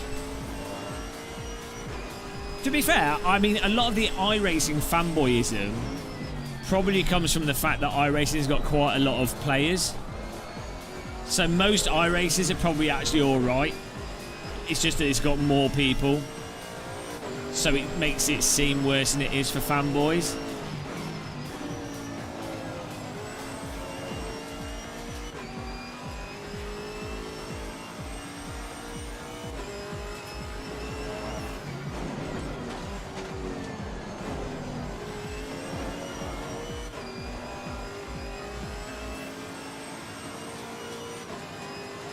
Like actual game, there aren't any at the moment, like actual sim racing games, unfortunately. I mean, maybe like the last Gran Turismos. To be honest, even Forza 7 is like crap as a game.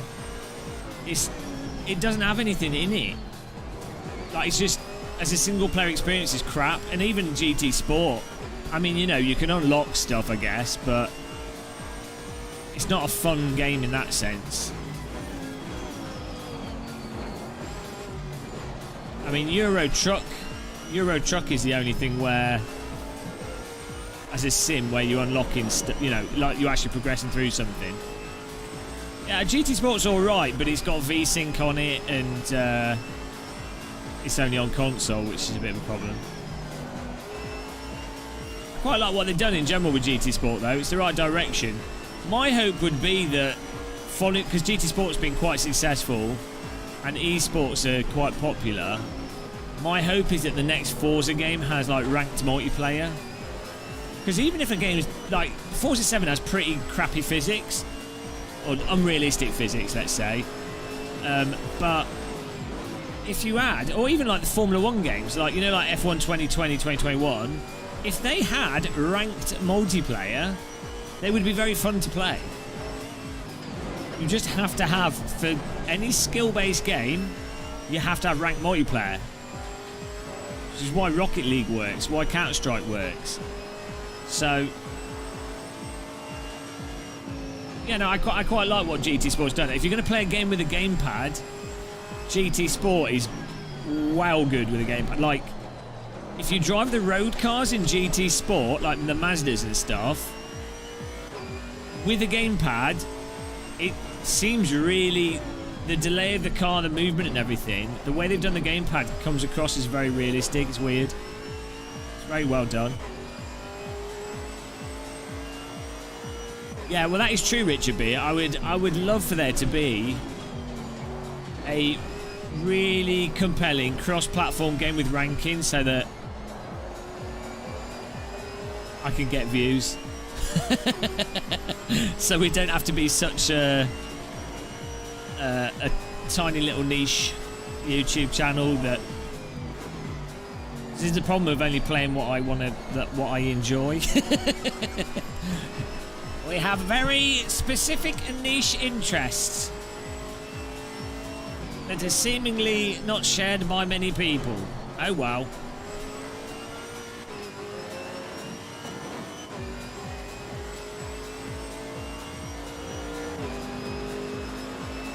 Mind you, we have the best viewers here, don't we? Best channel members, the best subscribers. Oh yeah. The best viewers in the world. Tune in. Can't rap to that. Right, here we go.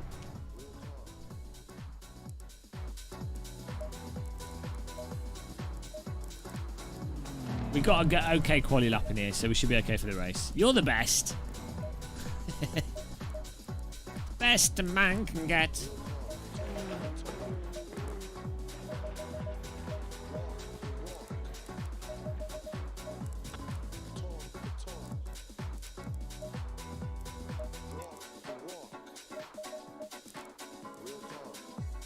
Your viewers are the sexiest old farts on YouTube. I don't think people are particularly sexist here. I'm the sexiest, if that's what you mean. WRC's... oh, yeah. Ronas has got it. WRC 9 is the best, current best, single-player driving game. Like, the way you progress through it. It could do with some more tracks, but it's pretty good. Like, it's all right.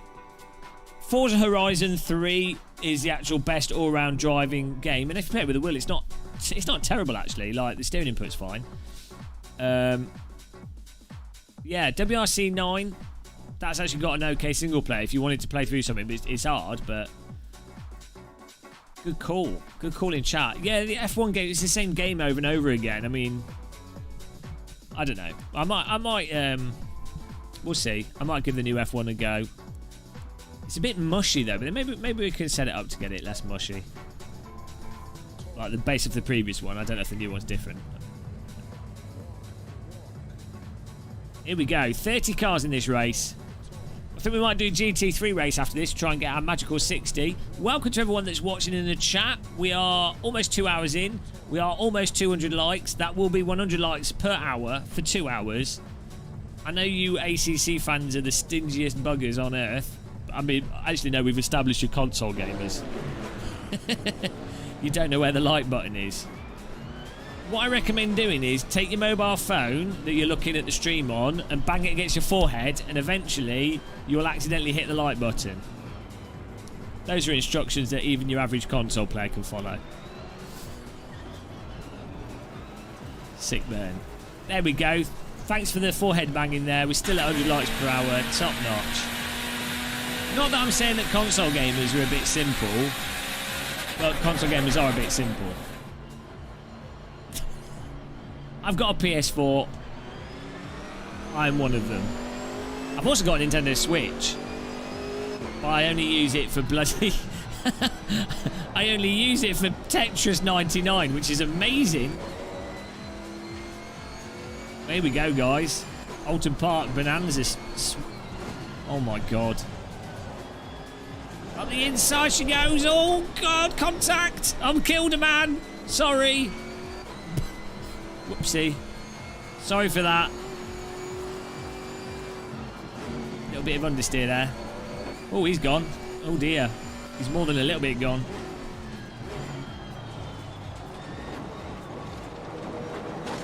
Whoa, whoa, whoa, whoa, whoa. Luke! He's in a Chevy. He's another washing machine.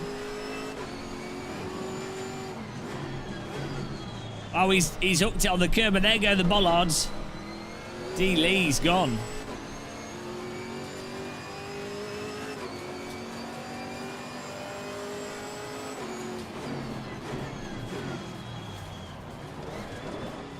Well, he missed that corner. Surely he'll have to slow down.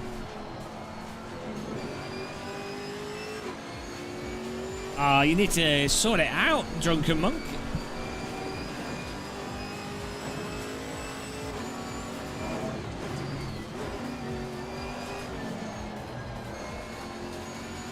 TLC winkled. Oh no, we've got an Alpine behind us. The Alpine machine.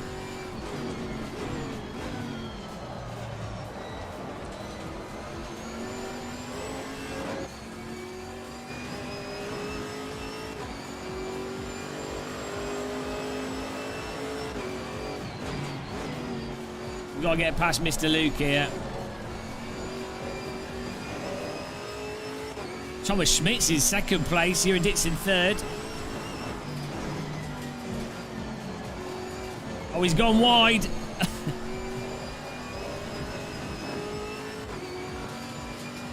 Lawn mowing from Mr. Schmidt.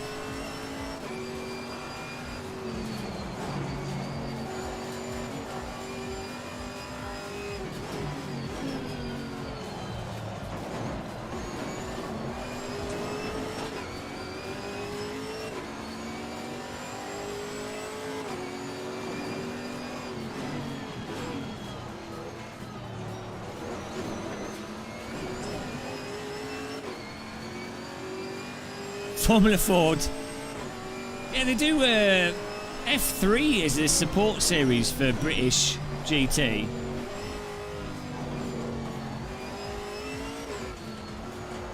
Shame they don't have that. It would mix things up nicely.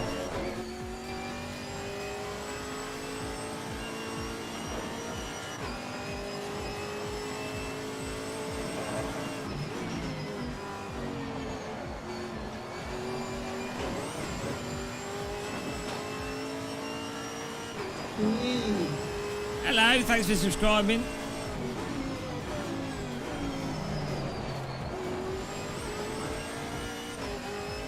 Andrew Jones, welcome along. Cheers, man.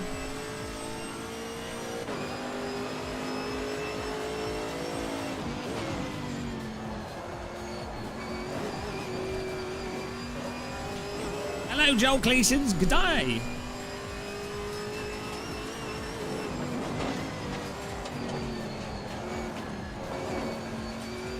Come on. Trying to get the pace.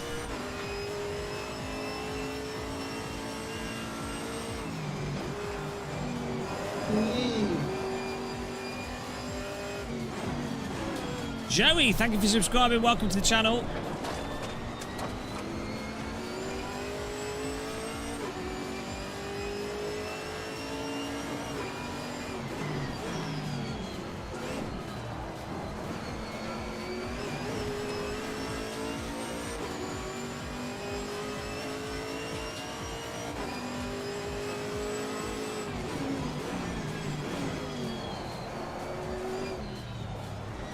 Pressure on here.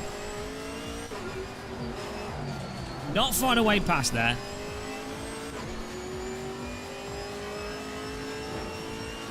Spicy driving. The race has started. How many slots are on this track? Was it 30? Maybe it was full. We're going to do a GT3 race next.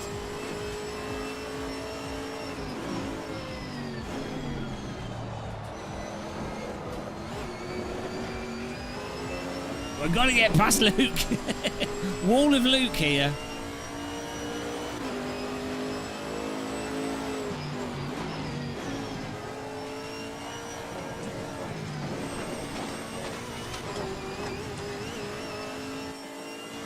The problem is getting enough of a run to get the overtake. We've got the pace, but I can't get past him.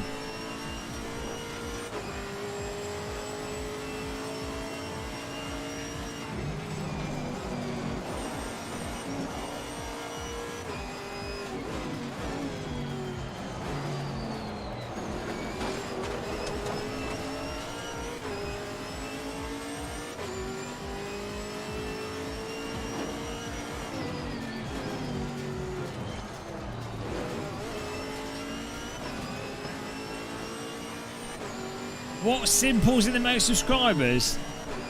Well, live streaming you don't really get that many. Probably ACC if you're just going for raw views. It's whatever Sims cross-platform. Whatever's the most popular cross-platform game, because then you get viewers that are both on console and PC rather than just PC gamers.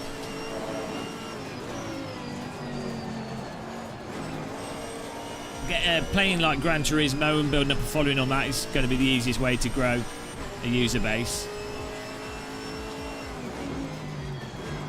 Or F1 the F1 games, or Colin McRae Rally, anything that's cross-platform.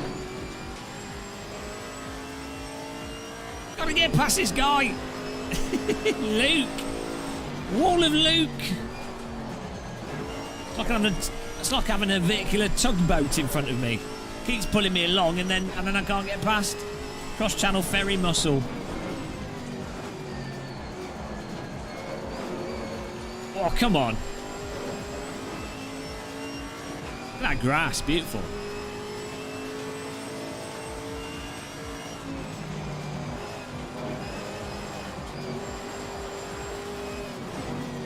Oh! Oh man, bumper to bumper here. No way past.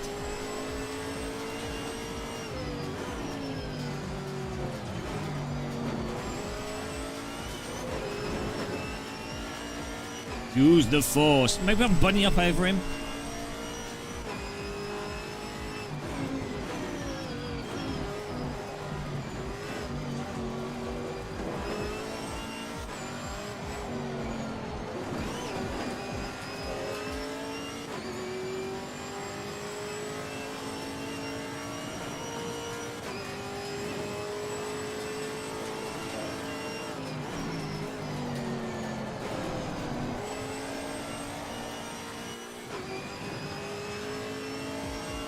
Little touch to the backside.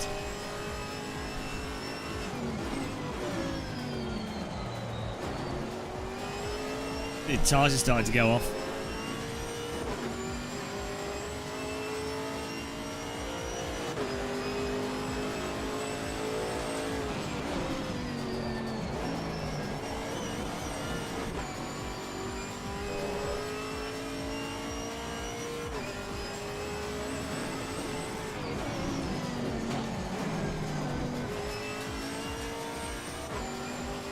Reeling back in again.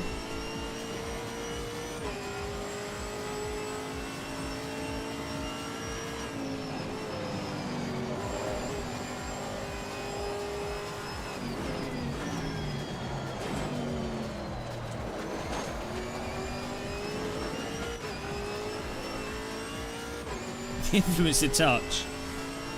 Oh man.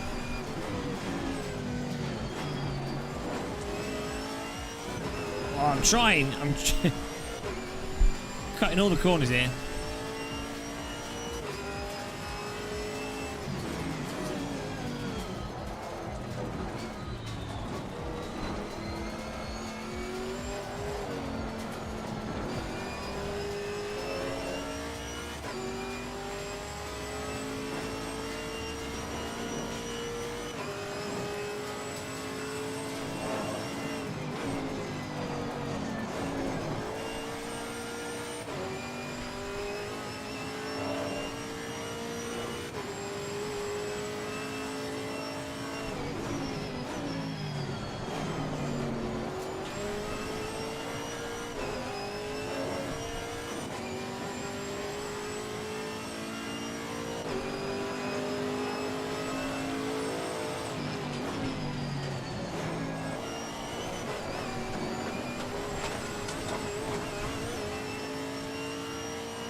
I need more grip.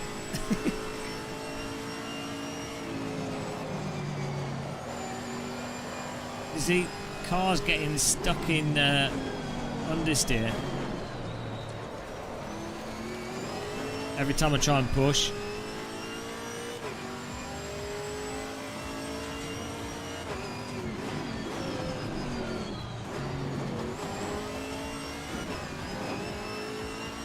Okay, he's stolen the Wall of Muscle blueprints. Give them back.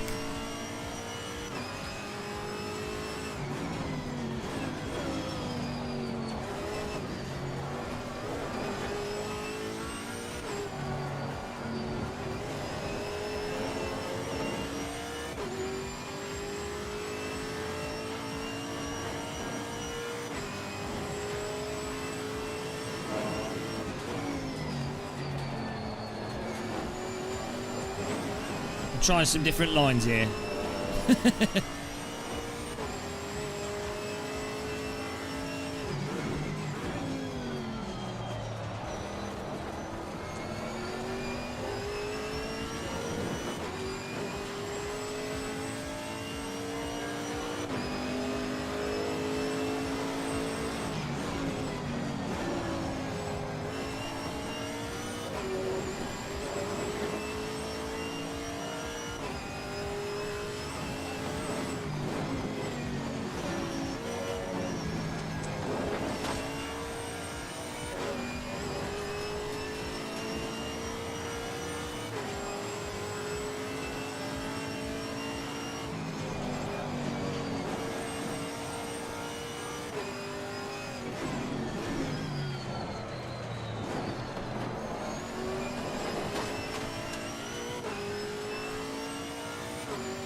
Oh, the understeer.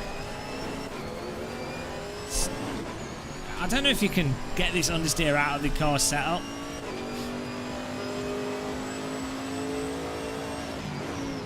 We need more oversteer, not understeer.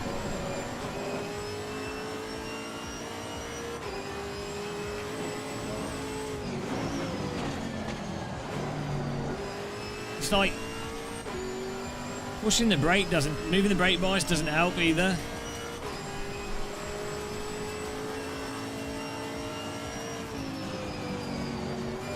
Once the fronts have gone over the limit, yeah, you can't get any more out. You can't rotate the car.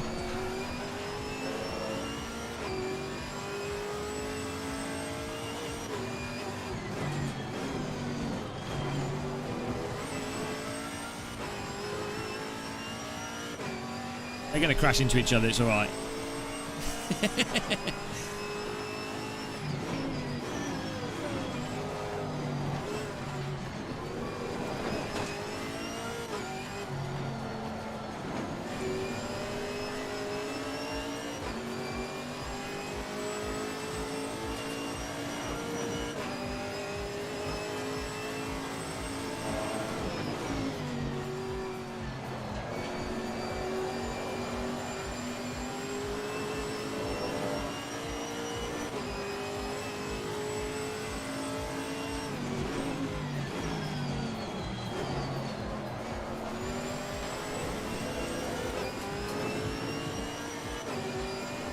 There's not enough grip on the outside of the corner. What? I tried. You can't get the pass on the outside because it's the grip profile on these tyres force you to like drive it like iRacing a bit. Like you can't. Once you've gone over the fronts at all, you can't get anything from the tyres.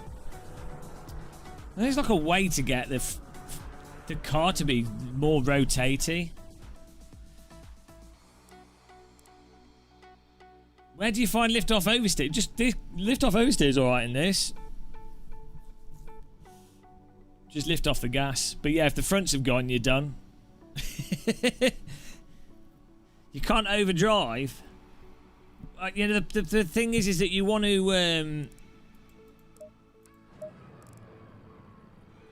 you want to like be able to get more rotation.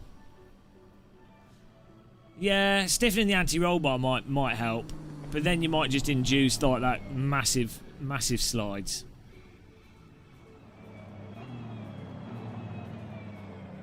Well done to Thomas Schmidt for winning that. N Hagasma second, Eurodix third, Luke fourth, myself in fifth. Just make sure the rears are really hot. I think it is just the grip, the grip curve of the like. So what happens is, when you're in the turn, the tyres are at the limit and it kind of gets stuck, and you can't do anything after that point. Kind of like iRacing, but in iRacing it washes out and you're effed. In this, it's like you still can like catch the car, but it's like if you're really trying to push and you want to give it like that, you want to drive like an unconventional line. Or you just want to get the rear out more so that you can so you can angle the car more. You just can't do it in this.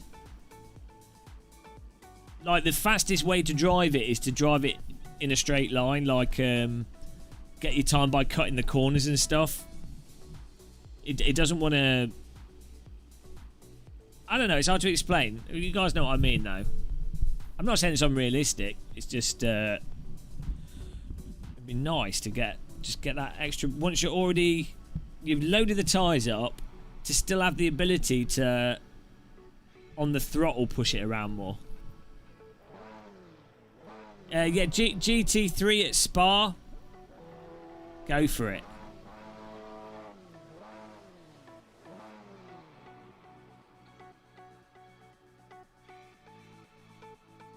Yeah, obviously the shortest way to drive, the fastest way to drive is in a straight line all the time. But you know, when someone's saying that you have some cars that are happier to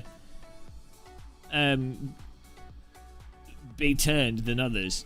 Some cars only want to be driven in a straight line, like that. In terms of driving them around a racetrack, you just have to like get on the power in a straight line. You know, that's how they want to be driven. Whereas other cars, it's more optimal to actually slide them around a bit in terms of lap time, speed, in terms of overall pace for the lap time. Like, the benefit is that you might be able to get a bit of angle, which then allows you to get on the throttle sooner because you're then lined up better.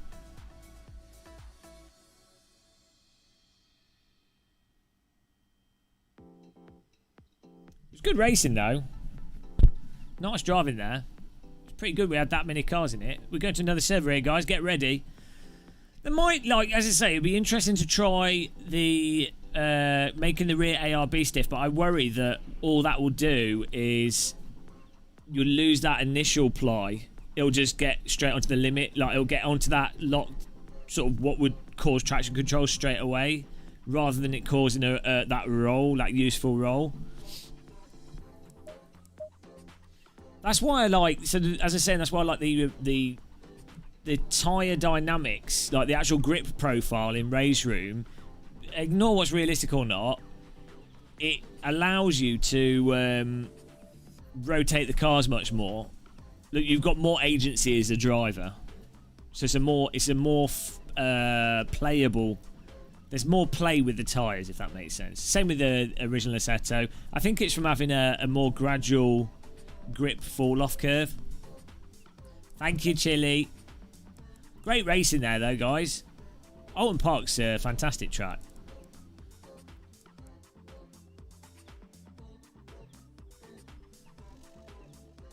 Yeah, I hope they release the new force feedback soon. It's great. I need a drink here. I'm cooking.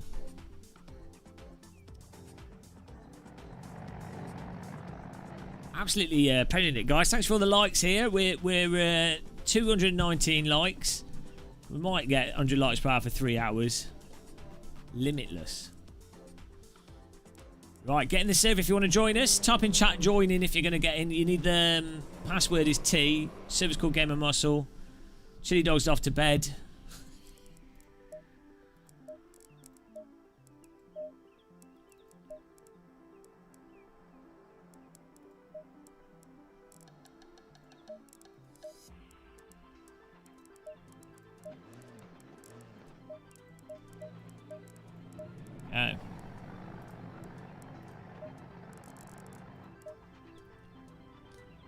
Oh, it's quality. We need to take some fuel out.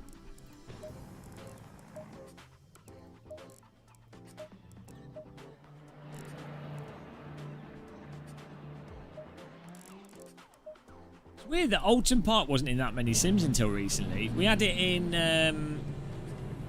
R Factor 1. That was a good mod version of it, or an okay mod version.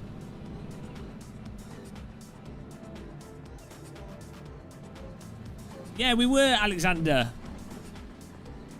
Until like 3 in the morning. We flew to Ayers Rock, is it?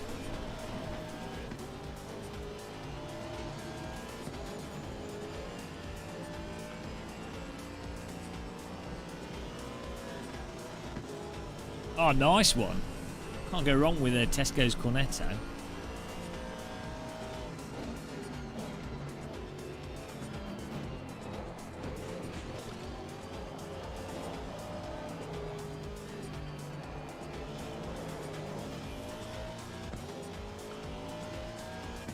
Now it's everywhere.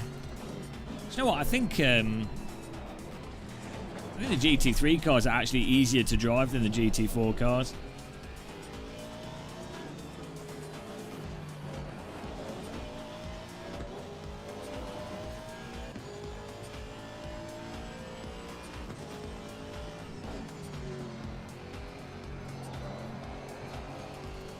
Isn't that weird that the higher up race series would have easier to drive cars? You'd think it would be the other way around, wouldn't you? You'd think as drivers get more skilled, they'd want harder to drive cars.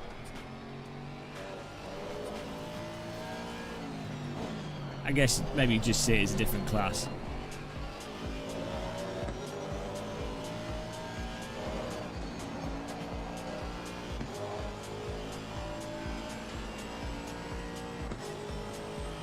Tinker ate a baby.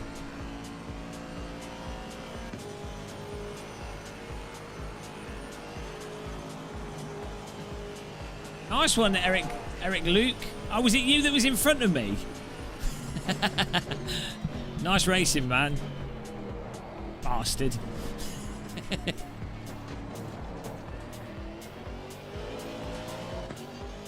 To ban these people that are quick. I hate them.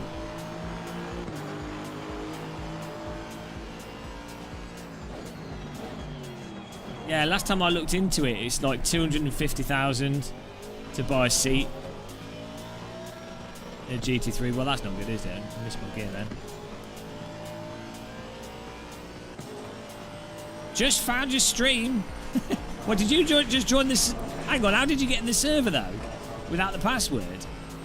Magical Eric.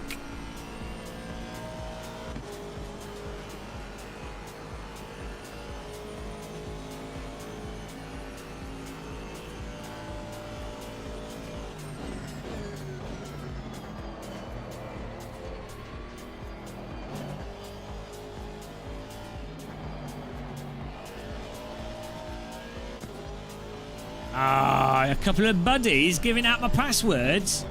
You just ratted out your buddies there. Snitch. Ah, he can't be trusted. Eric Luke can't be trusted. Or his buddies can't. But he can't because he ratted out his buddies. His buddies who gave out the password. You do know that the password is highly cryptic and sought after on this channel. I mean, it's very hard to guess our password. It's not like we've been using the same server password for 7 years. I can't believe people still ask us. What's the password? 7 years of using the same 3-letter password. Hello, Brian Galida. Huge. Eric Luke subscribed. Well done. Congratulations. You're now welcome. I take back everything I said.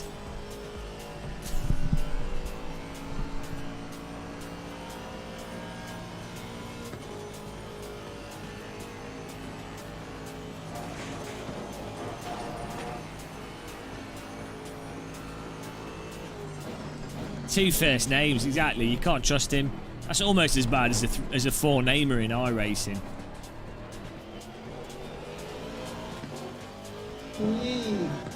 Hello. Cave Gaming and Alexandra Control and Arturus for just 7 level. Something like that. Welcome along.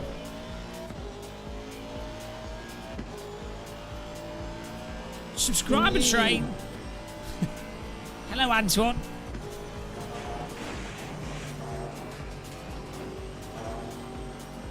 DD girl, underscore girl.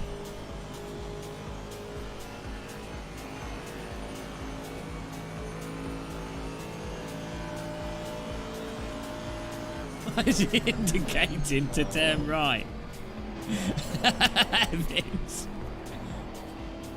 This is not Tesco's car park.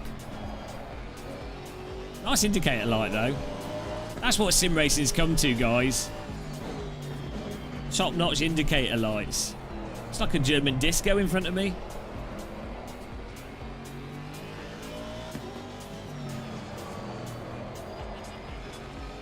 I'm saving that. Disco lighting replay. I mean, even GT Sport has indicators.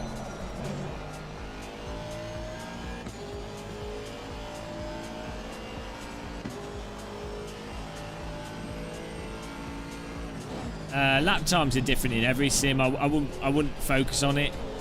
You know, track grip levels, track temperature, different time model, grip amounts, how much you can cut the track, different ways of them doing engine, like the actual car speed and stuff, different aerodynamic calculations.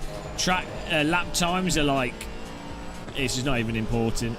I mean, like you kind of expect lap times to be within a certain range if it seems vaguely realistic, but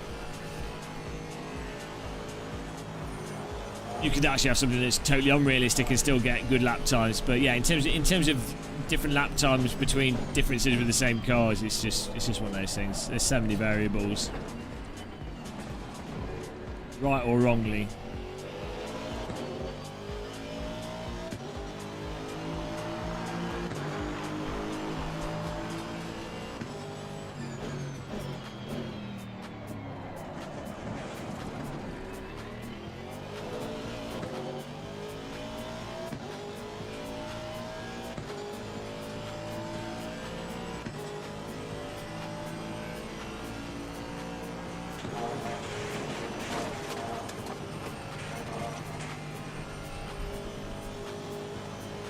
Took that was a bit faster.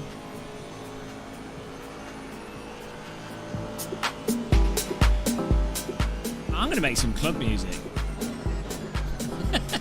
This deep house soundtrack that I've been listening to has made me want to. I've never made deep house music myself. I might have to. Well, easy to make. Kick. Hi-hat, synthesizer, keyboard, EQ it all, pick some notes. Baseline. I'm up for that.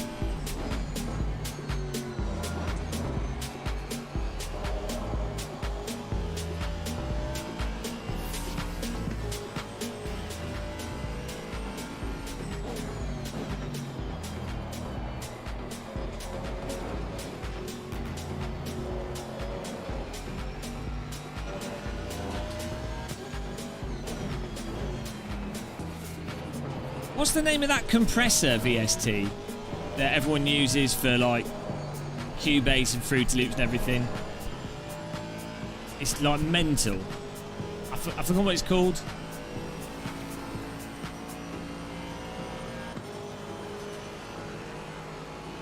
Basically, you apply it. You can just apply it to your master channel, and it makes everything sound like a club hit. Rather than having to spend hours going through every single instrument and setting it up properly. No, not Fruity Compressor. It's like a standalone one. It's like costs like 200 quid to buy. I forgot what it's called.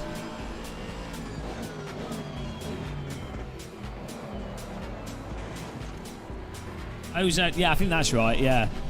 There you go. Got music people in chat. Isotope, yeah, it's ridiculous. Like, it's late, like you can tell when someone's been lazy and they've used it, but like for a general club tune and dance music, oh, it's a piss take. Just join the server, SGM. Password is T, search for Game of Muscle. You've got 8 minutes to get in there. You have to click subscribe on YouTube, otherwise it won't let you in.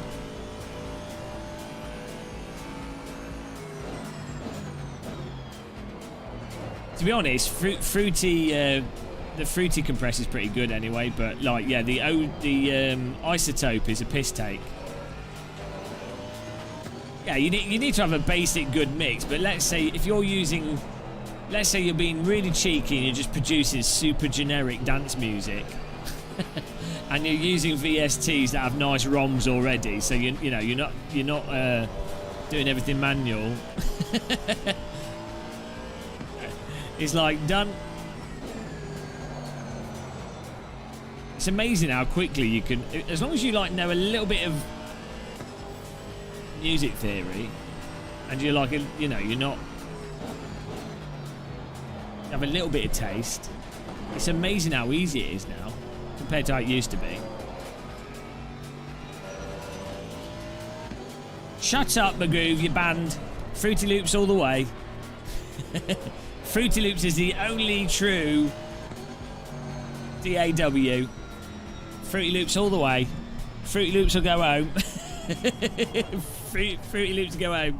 I remember when REFX Nexus first came out, and I was using it for work, and it's hilarious. Like, if you need to produce super generic dance music or just super generic audio, REFX Nexus was like hilarious. It's like song done, and for people that don't know audio, it sound fine. Like, they'd be like, oh yeah, that's a professional track.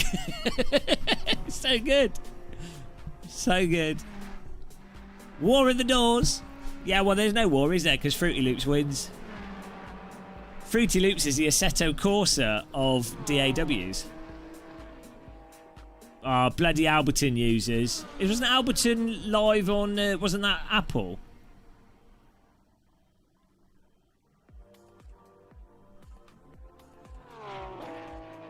I find it funny how, like, I think I'm pretty good at, like, production of audio. Like, in a general, well, generally I think I'm alright. And then I, like, watch, like, actual professional audio producers. They're like, I'll move this to be 0.001 decibel, and then I'll move this over here, and I'll sidechain that with that bit, and I'll move that over there, and I've introduced this other instrument over here, and I put that there, and I faded that in here, and then that's automated with this thing over there, and then I've changed that value of the audio over there, and then I recorded this using this specific microphone that I then transferred over here and applied this filter to it over there, and then re-recorded it 3 times in a large room, and then compressed it down, and then opened it up again and put it over there, and then tweaked that and EQ'd it again 4 times over, and added a bit of reverb to it, and now we've got a produced track.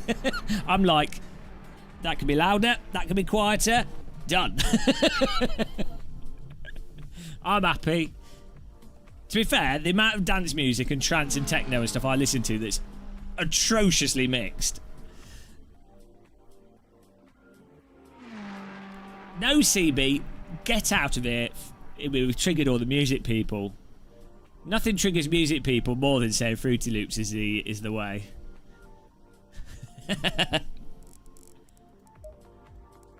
You watch, there'll be one person that uses GarageBand.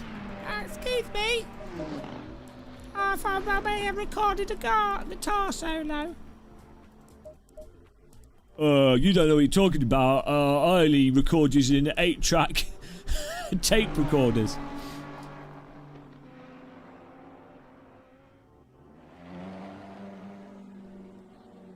Yeah, just use Fruity. Look, just it's all good. I mean, at the end of the day, it's not like you have to be a bloody, you know, nothing compares to the difficulty of if you were to play an actual classical instrument to a high degree. And then also, what's funny with like audio production snobbery and just audio production, just audio wankiness, is look at like 80s, 90s, 2000s synth music, right? The synthesizer, the cables were like falling out, they were crackling, weird crap's happening. They didn't have enough time, like it'd take like hours just to set a basic thing up to record it. So there wasn't even that much adjustment anyway. And, you know, I mean, there's a great sound that you get. Stuff like from that sounds amazing. But you have so much control and so much efficiency of production now. Even if you were absolute crap, generally, it comes out okay. If you've got, like, a little bit of taste. A lot of people used Atari's Magsy because it was the cheapest computer system that had full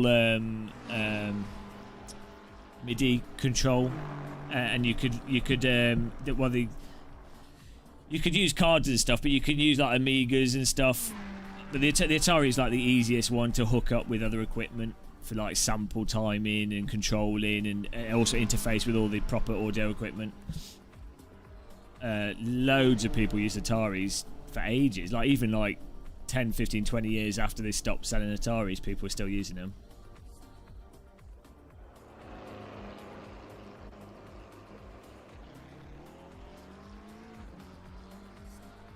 Mulleth, should I buy the new CSL-DD with everything I need if I'm a poor student? No, you shouldn't. Save your money, man. If you're a student, you're already indebted to the government. If you're a UK student, save your money.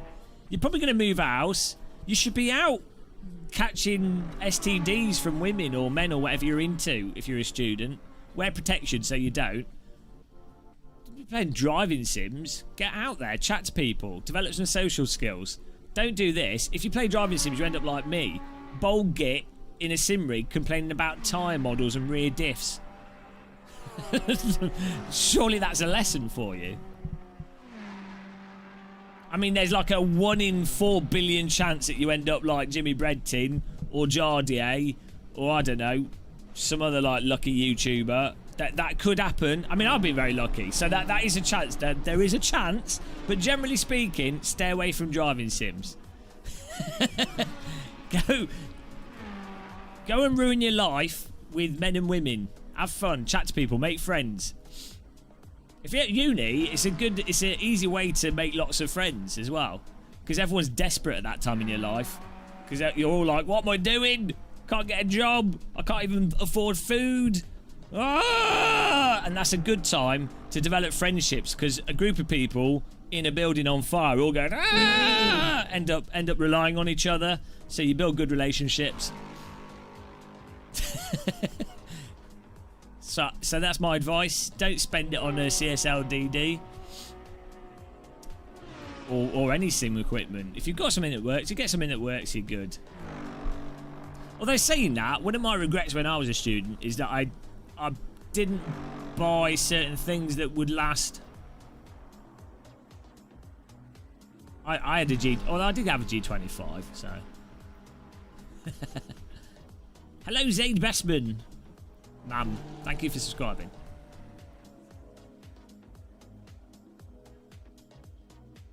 Spend while you can. Well, there's a difference between spending on sim equipment and spending on prudent investments. You know, I mean, if you're in the UK, maybe like a maxing out your ISAs could be good, or like a help to buy type ISA. I don't know, they don't have them anymore, but like something along those lines, if you're a student, would be a much better thing to put money into if you could.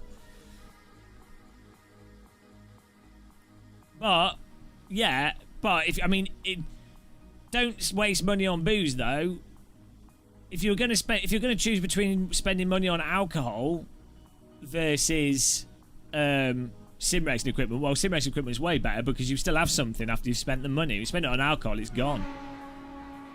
Yeah, I'm using the deck that came with the P1X. Yeah, if you're going to go out and socialise as a student, don't like waste all your money on alcohol. You don't even need to drink that much. Even if you wanted to be a little bit drunk, you could still have like, I don't know, how long could you make a pint last in an evening? You know, maybe like three pints. Stretch them out. Yeah. Well, you don't need to drink though. Just drink water. In fact, a lot of the time I'd go out when I was a student, I'd just drink water. Like, no one... If anyone cared that you were not drinking, you just tell them to F off because it's none of their business. If you don't want to do it. Also, it's much better to learn how to approach and chat up girls whilst not drunk than whilst drunk, because then you'll only ever be able to approach and chat up girls when you're drunk. Quick tip. Spend your money on booze at Tesco to sneak it into the pub. VK Apple. There's advice muscle here. Wow, what a place. What advice. Top notch. Yes, this is, we're giving out all the advice here. You should be giving the advice. Based off your thumbnail, you look like Jesus. Can you repeat what I just said? I can't pull off the advice, good advice person. I don't have the hair for it.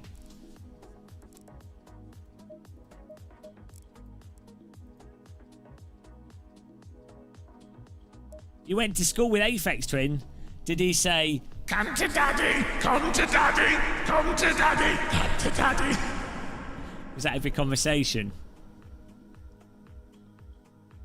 Look at that. That was a name drop, wasn't it? Oh, I went to school with Aphex Twin. That's what your students call you. Oh, you're a teacher. Well, that makes sense. Jesus teaching is the first lesson of the day. You get them all to sit down, and then you turn up in like a white robe with a bottle of wine. Students, today students, we're going to learn how to make wine spread, and you will feel the warmth. And here's a loaf of bread spreading. Wow, it's great to have Jesus in chat.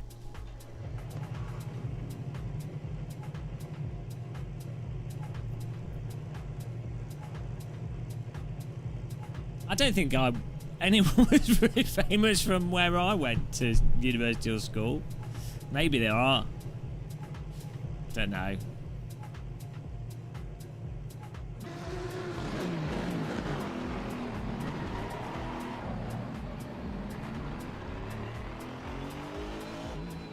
Right, here we go.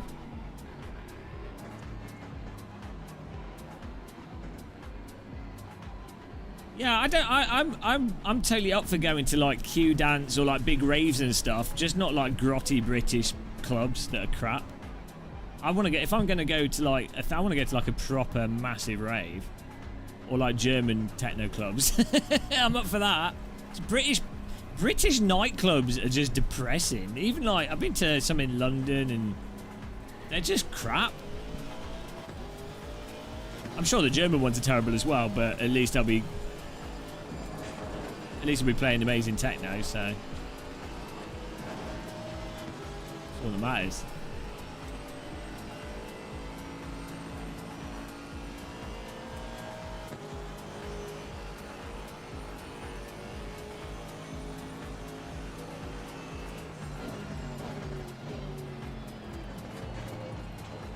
Oh, Lord Early Breaks here.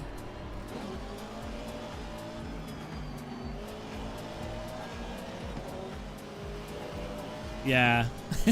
And maybe nightclubs is meant to suck, but like something like, I don't know, maybe it depends how many drugs you're on.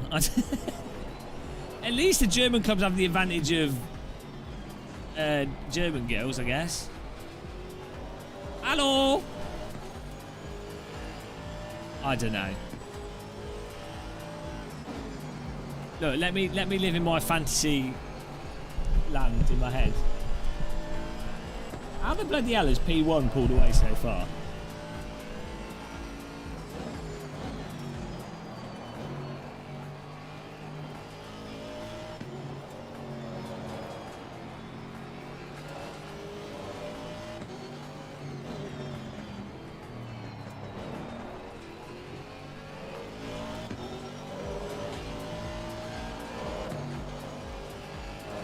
Hello, Jacob Ham.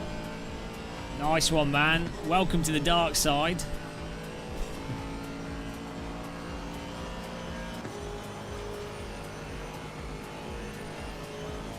You'll be trapped in the land of sim racing.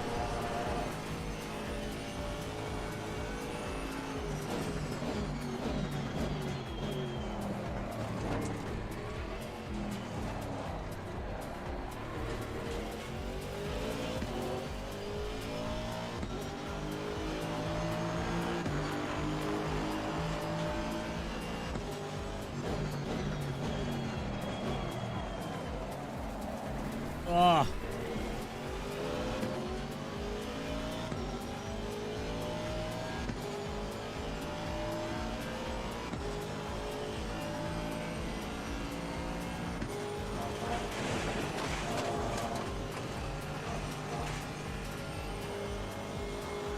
My safety rating's been going up. I'm on 88 here. Glorious 7th place.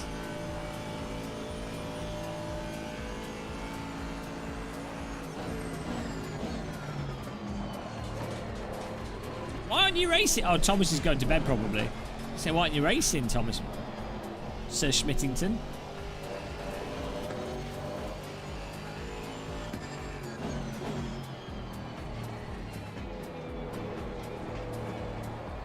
What's weird with nightclubs is how expensive they are relative to how bad they are. Whereas something like the big sort of Cubase and stuff, like tickets can be quite expensive, but at least you're getting like a mental laser display and insane sound system and stuff. Do you know what I mean? It's like you're getting something back for that money. Whereas most clubs in the UK, they're just depressing. Like there's nothing particularly spectacular about the show they put on.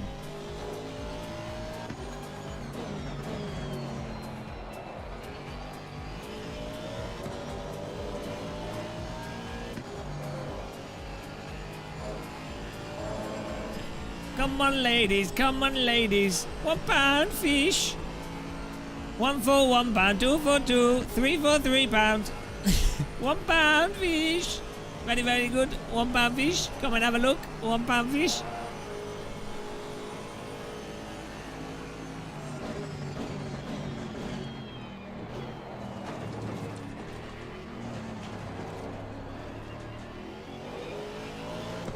Yeah, I don't know, Thomas. I know what you mean, though.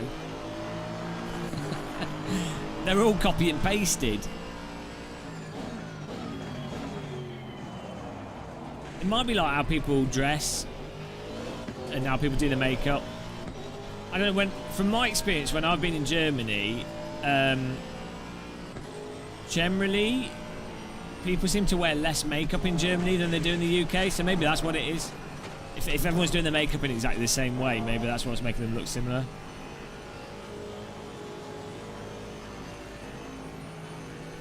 Brexit means Brexit. What does Brexit mean? I don't know. To the top is cereal. It is now.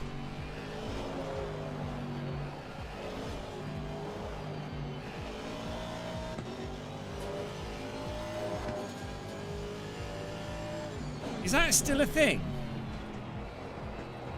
Gate crasher.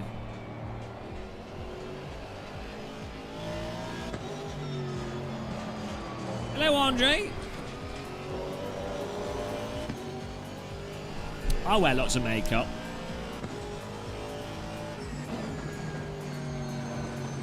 I've actually got a full head of hair, but I hide it with makeup.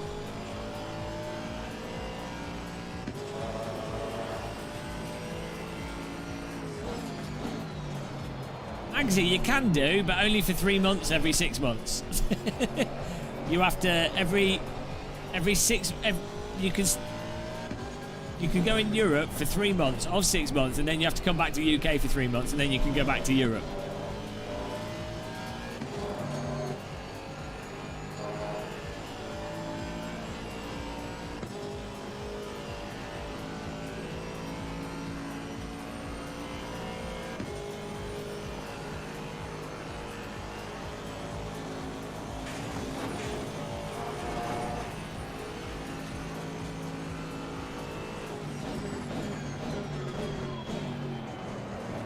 Hello, Matt's Bong.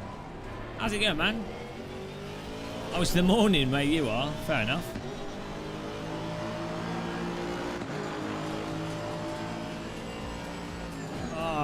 Guys, I'm getting a hankering to play some Automobilista 2. I want some triggered AMS2 fanboys shouting at me. Anybody in chat want to play some AMS2?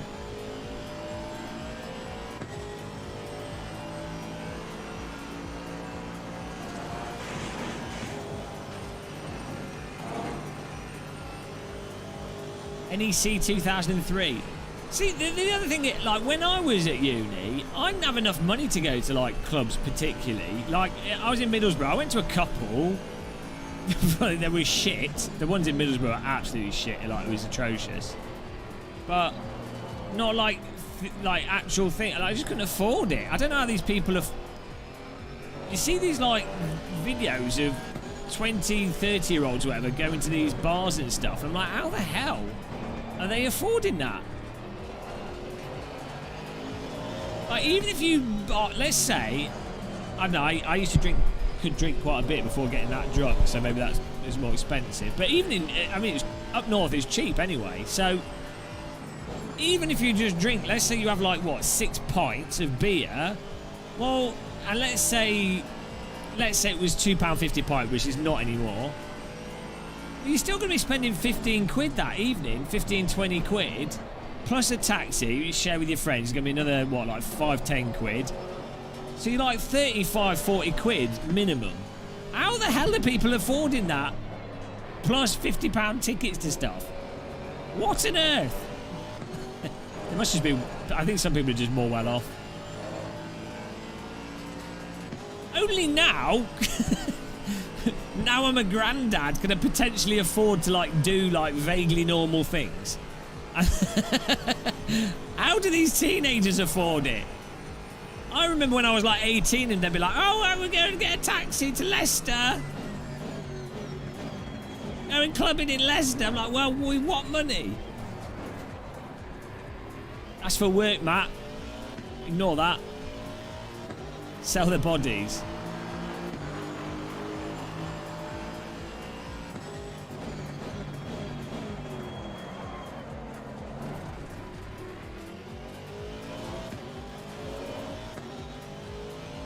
Going into debt for a fair enough. I wasted my money on an X800 graphics card when I was in 2004, 2005. Bloody hell, that graphics card was shit. I bought it for Half-Life 2, and still it was like that. That was like a £150, £200 graphics card, which was like, this was before graphics card cost like the price of a car.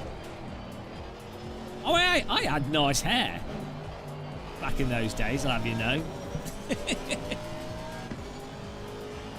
I made the most of it. I used to gel my hair. Those were good hairy times. Yeah, I think it was the X800. It was the ATI X800. Because do you remember? My reasoning was is that Valve did that whole bloody promotional thing for ATI and Half-Life 2 at what's it called, Alcatraz. And my reasoning was, it was like, well, okay, at least presumably, I don't trust that it'll be better, but presumably they'll at least make sure the drivers work, because, well, you know, they're going with it. No. That was the last ATI graphics card I bought. I don't even like NVIDIA. GeForce 2 for 239 quid. Oh, those were the days. Oi, you idiots! Trying to steal bloody gorgeous 7th place from me. Okay, so bit of a jam. Whoa, we almost crashed him. Yeah, I did. Bonk. No. I had a Voodoo 2 as well. First computer.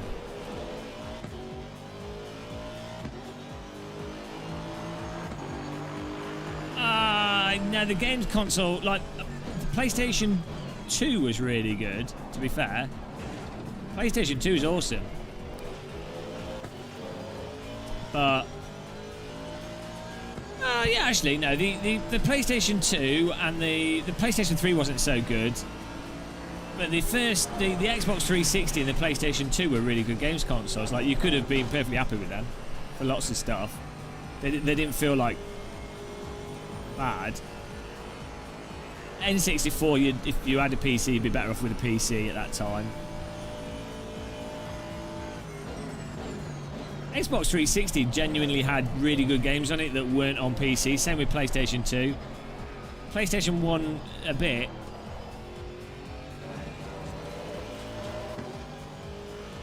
Nintendo was busy making... But Nintendo's good for party games, but they're a bit kiddified. Especially at the GameCube era. It was weird because the N64, they were trying to... They did more mature stuff, and then they did the GameCube and they went a bit backwards. And then the Nintendo Wii was just the Nintendo Wii, which is good, again, good for like parties and stuff, but didn't really scratch that hardcore gamer itch. Yeah, I think the problem is with PC gaming is that normally PC games are just that little bit more sophisticated. Or like they offer like deeper mechanics, especially the thing with driving simulators. You know, you have like force feedback, you have like these mods and stuff, the ability to adjust stuff. You have so much freedom on PC. With like AC, it's like, oh, I wonder what it's like to drive this racetrack. I know, I'll just go and download it. You don't really get that kind of thing on console. Console's much better for like, oh, I kind of feel like playing a game and doing something that's laid out for you. You spend your entire life at a desk. Wow. Huge error. Oh, no, your Edits has a drive-through. Goodbye.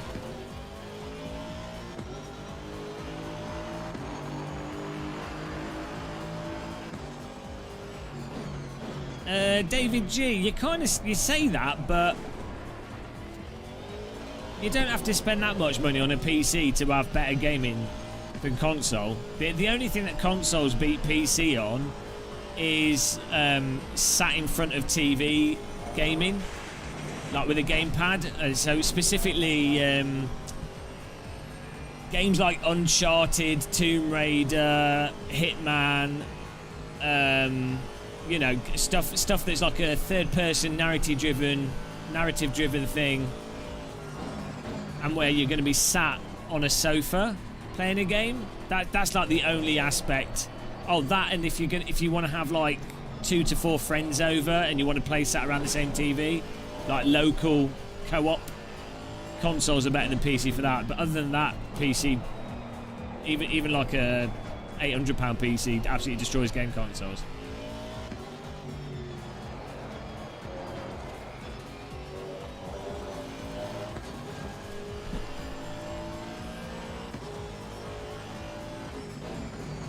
Yeah, it's not that simple, Malurf. I have my PCs connected to my TV, but the games aren't designed to be played that way on PC. That's why they don't work as well on a TV. It's more to do with like the developer. The software developer has to design the software around the fact that someone's going to be playing it on a TV sat 2 meters away. And then, you know, so it's all the sort of utility of turn it on, the game controllers already work for 4 players, press start, go. You know.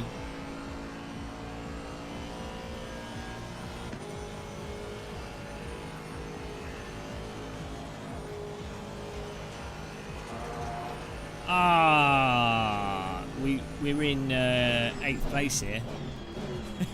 It's alright racing. Not the best result for me. Drive through for you idiots, I'm happy.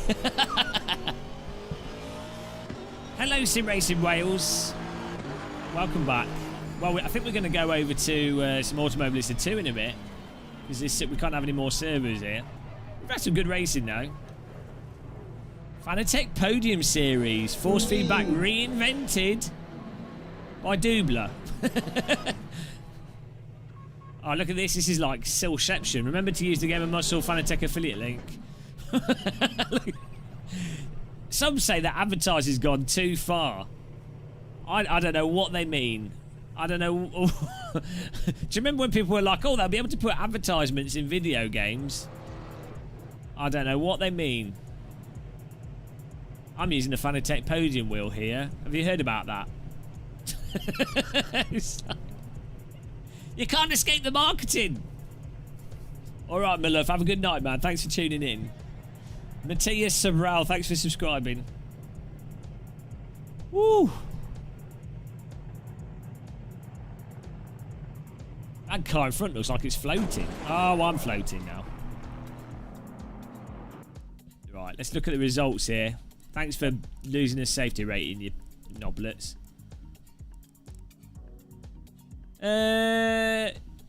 Lupus, PlayStation 2 was like that as well, to be honest, for the most part. Because it wasn't really internet connected.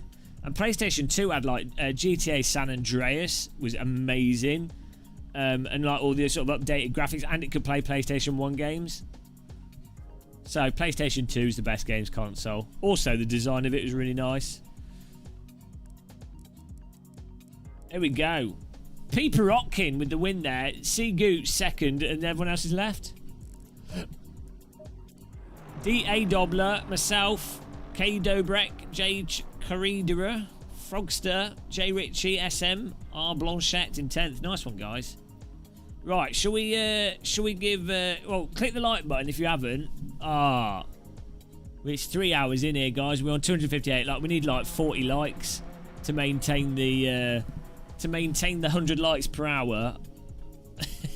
I've not been spamming it enough. Who in chat will join us in Automobilista 2? If we do that. 73. Look at that. The number's increasing. I know I did watch a bit of that. Yeah. It's more just it's another thing that I'd have to get into and set up and everything. Even though it's got way worse physics, I'd probably end up playing War Thunder, to be honest. Just for the convenience factor.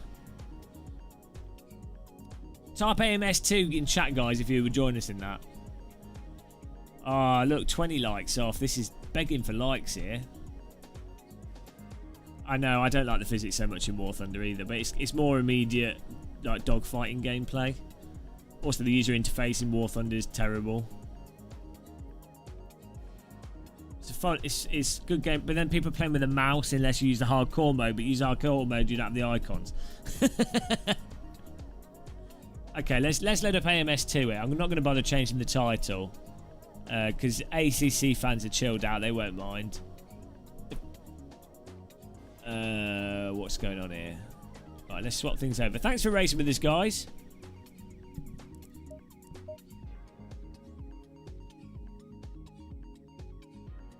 How did you get a 3080?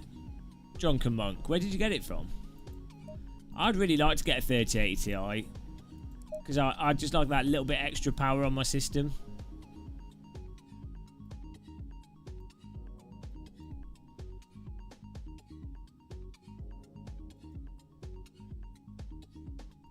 I just like that little bit extra power.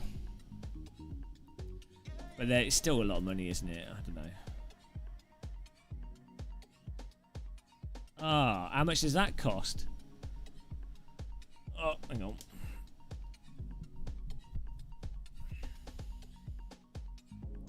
Chris Gooch, you should swap the graphics cards over. See if your dad notices. I'd do that. Oh, Mr. Quicko streams. Right, let's create a multiplayer session here.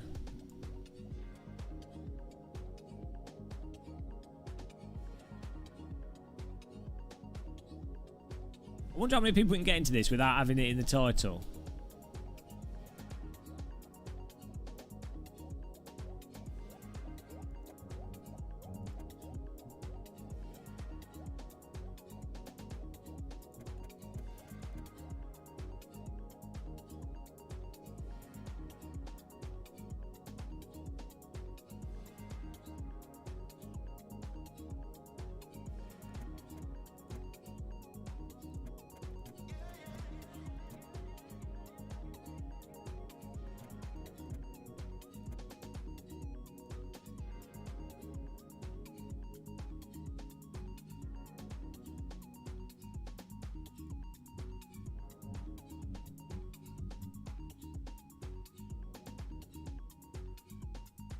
You just had to register your 1080. Oh, I see.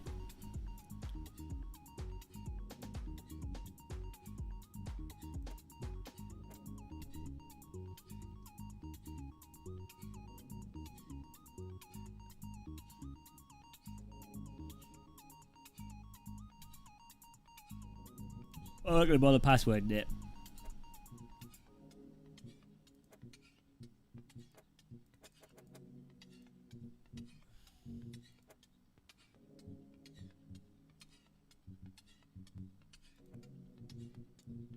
Why does this reset all this? It's weird.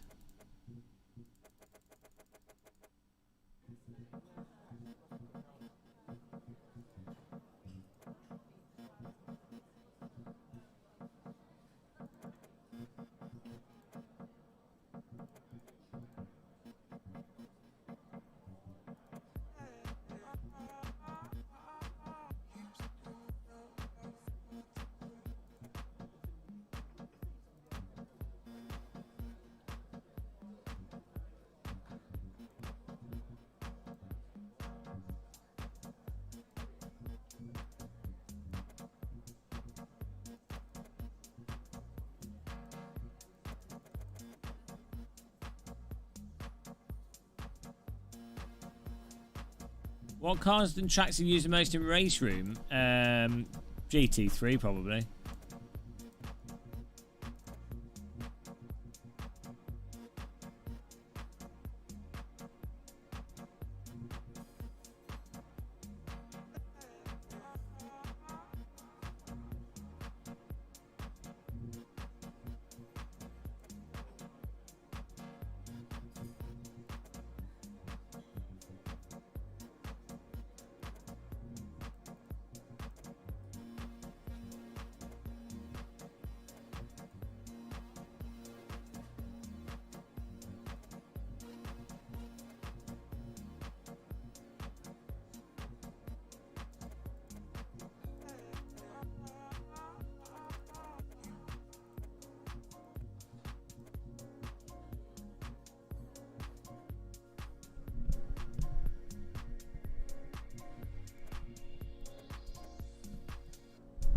See this.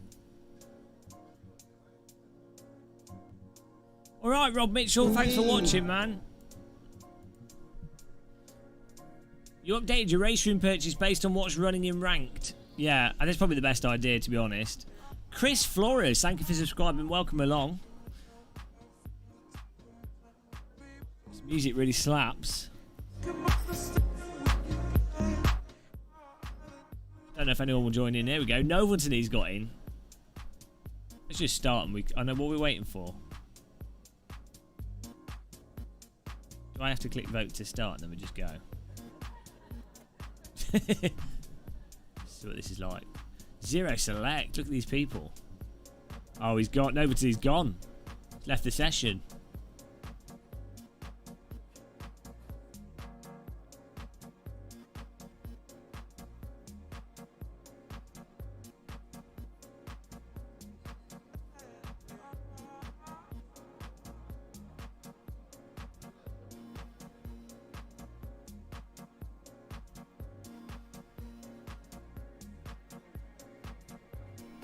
Yeah. Right. I need to turn this auto pit exit thing off. Oh Christ. Guess who has their force feedback on max?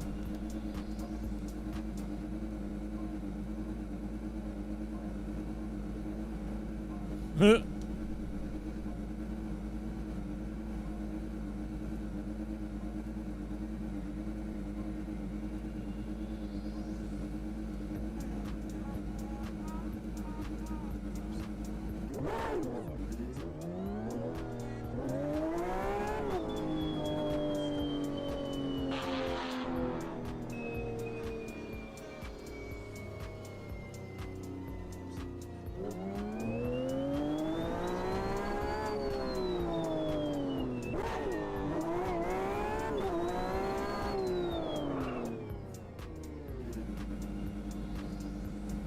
Oh man.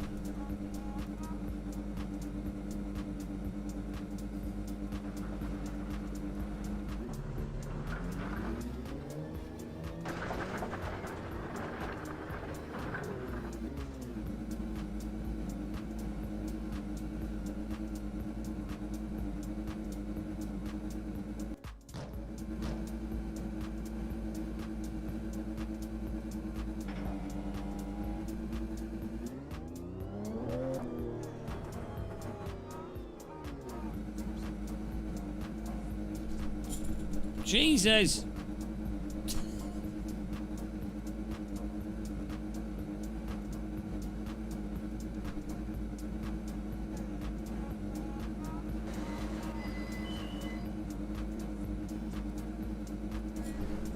Whoa!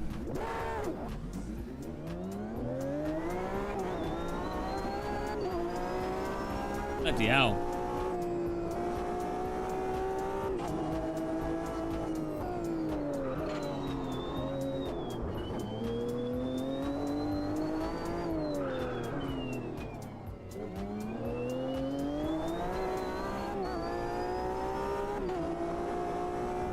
Oh!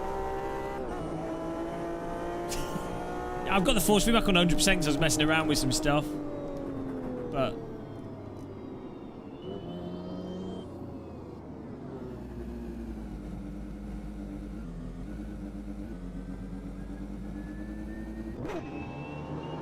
she kicking.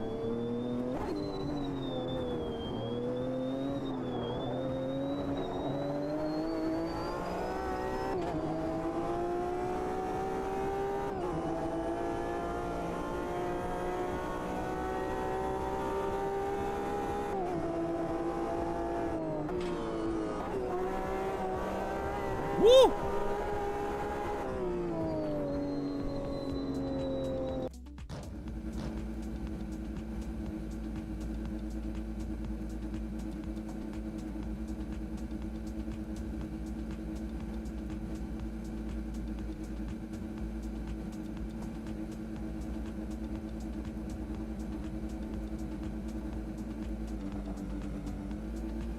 Do I like AMS2? I like the package, yeah. I'm not convinced of the handling in many ways on lots of the cars, but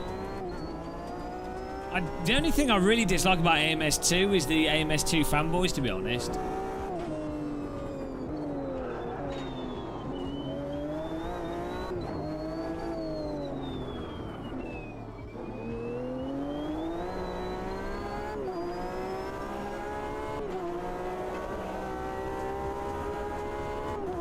I buy thumbs. Oh yeah, the with the CS out with the DD with Fanatec DDs.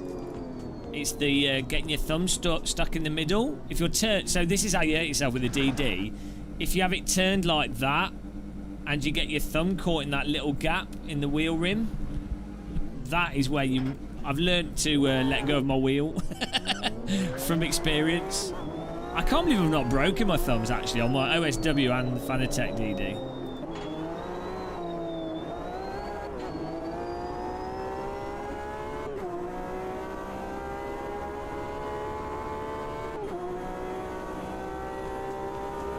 Yeah, because did it pull your thumb out of its socket?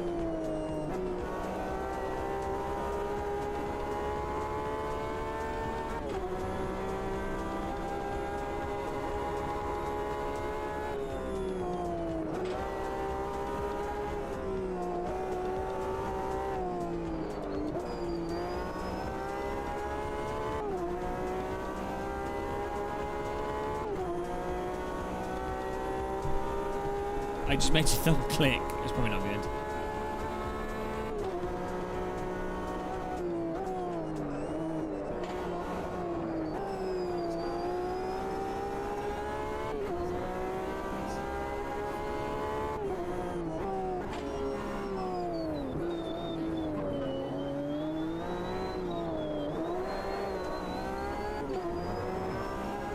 Over 300 likes! Now, I haven't changed the title, so we're in trouble here. I should probably change the title.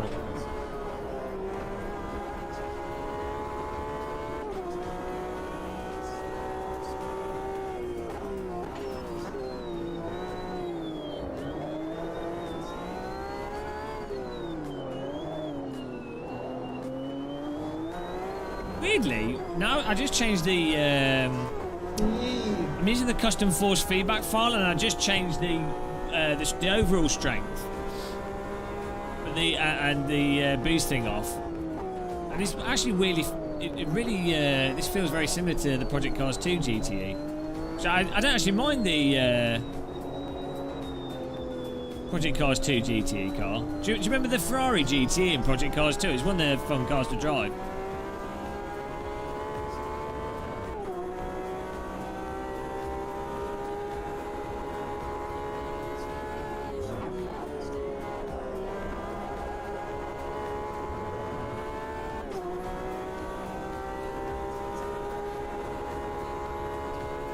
True. You've gone back into the past, Izzy.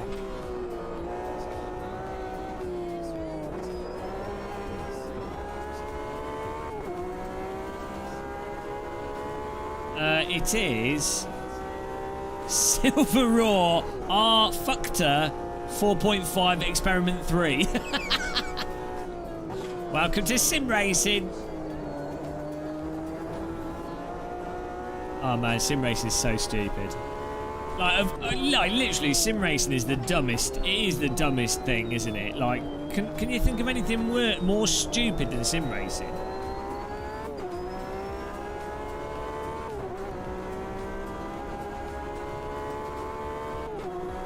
I mean, I enjoy it. I do like sim racing, and I've done very well out of it. But it is really stupid.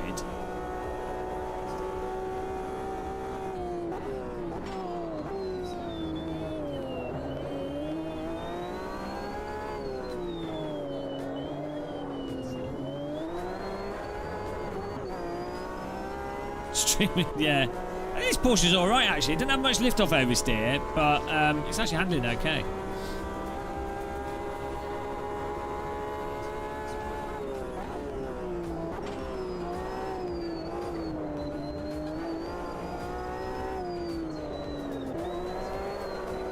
Oh, auto beam. Oh, okay.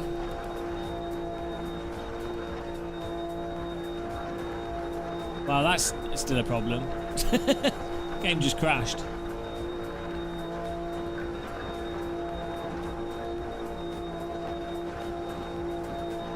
This was happening last time we played.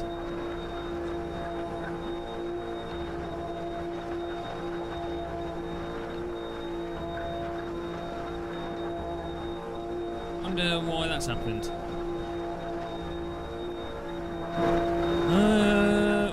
Welcome to Meditation with Muscle.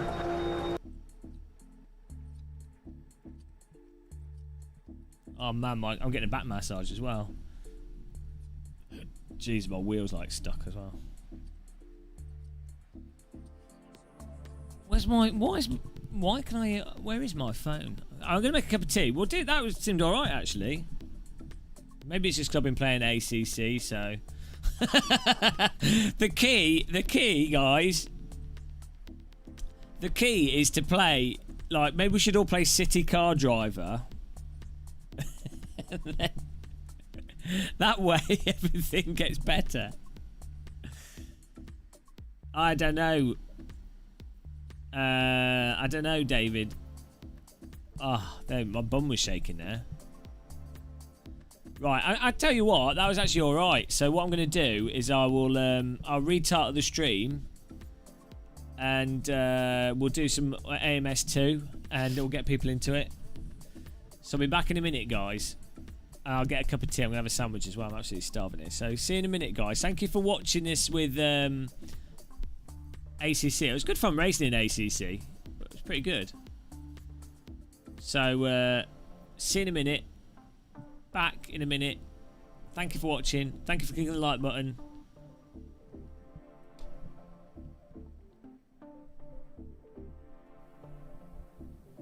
AMS2 next. Bye, guys. Cheers.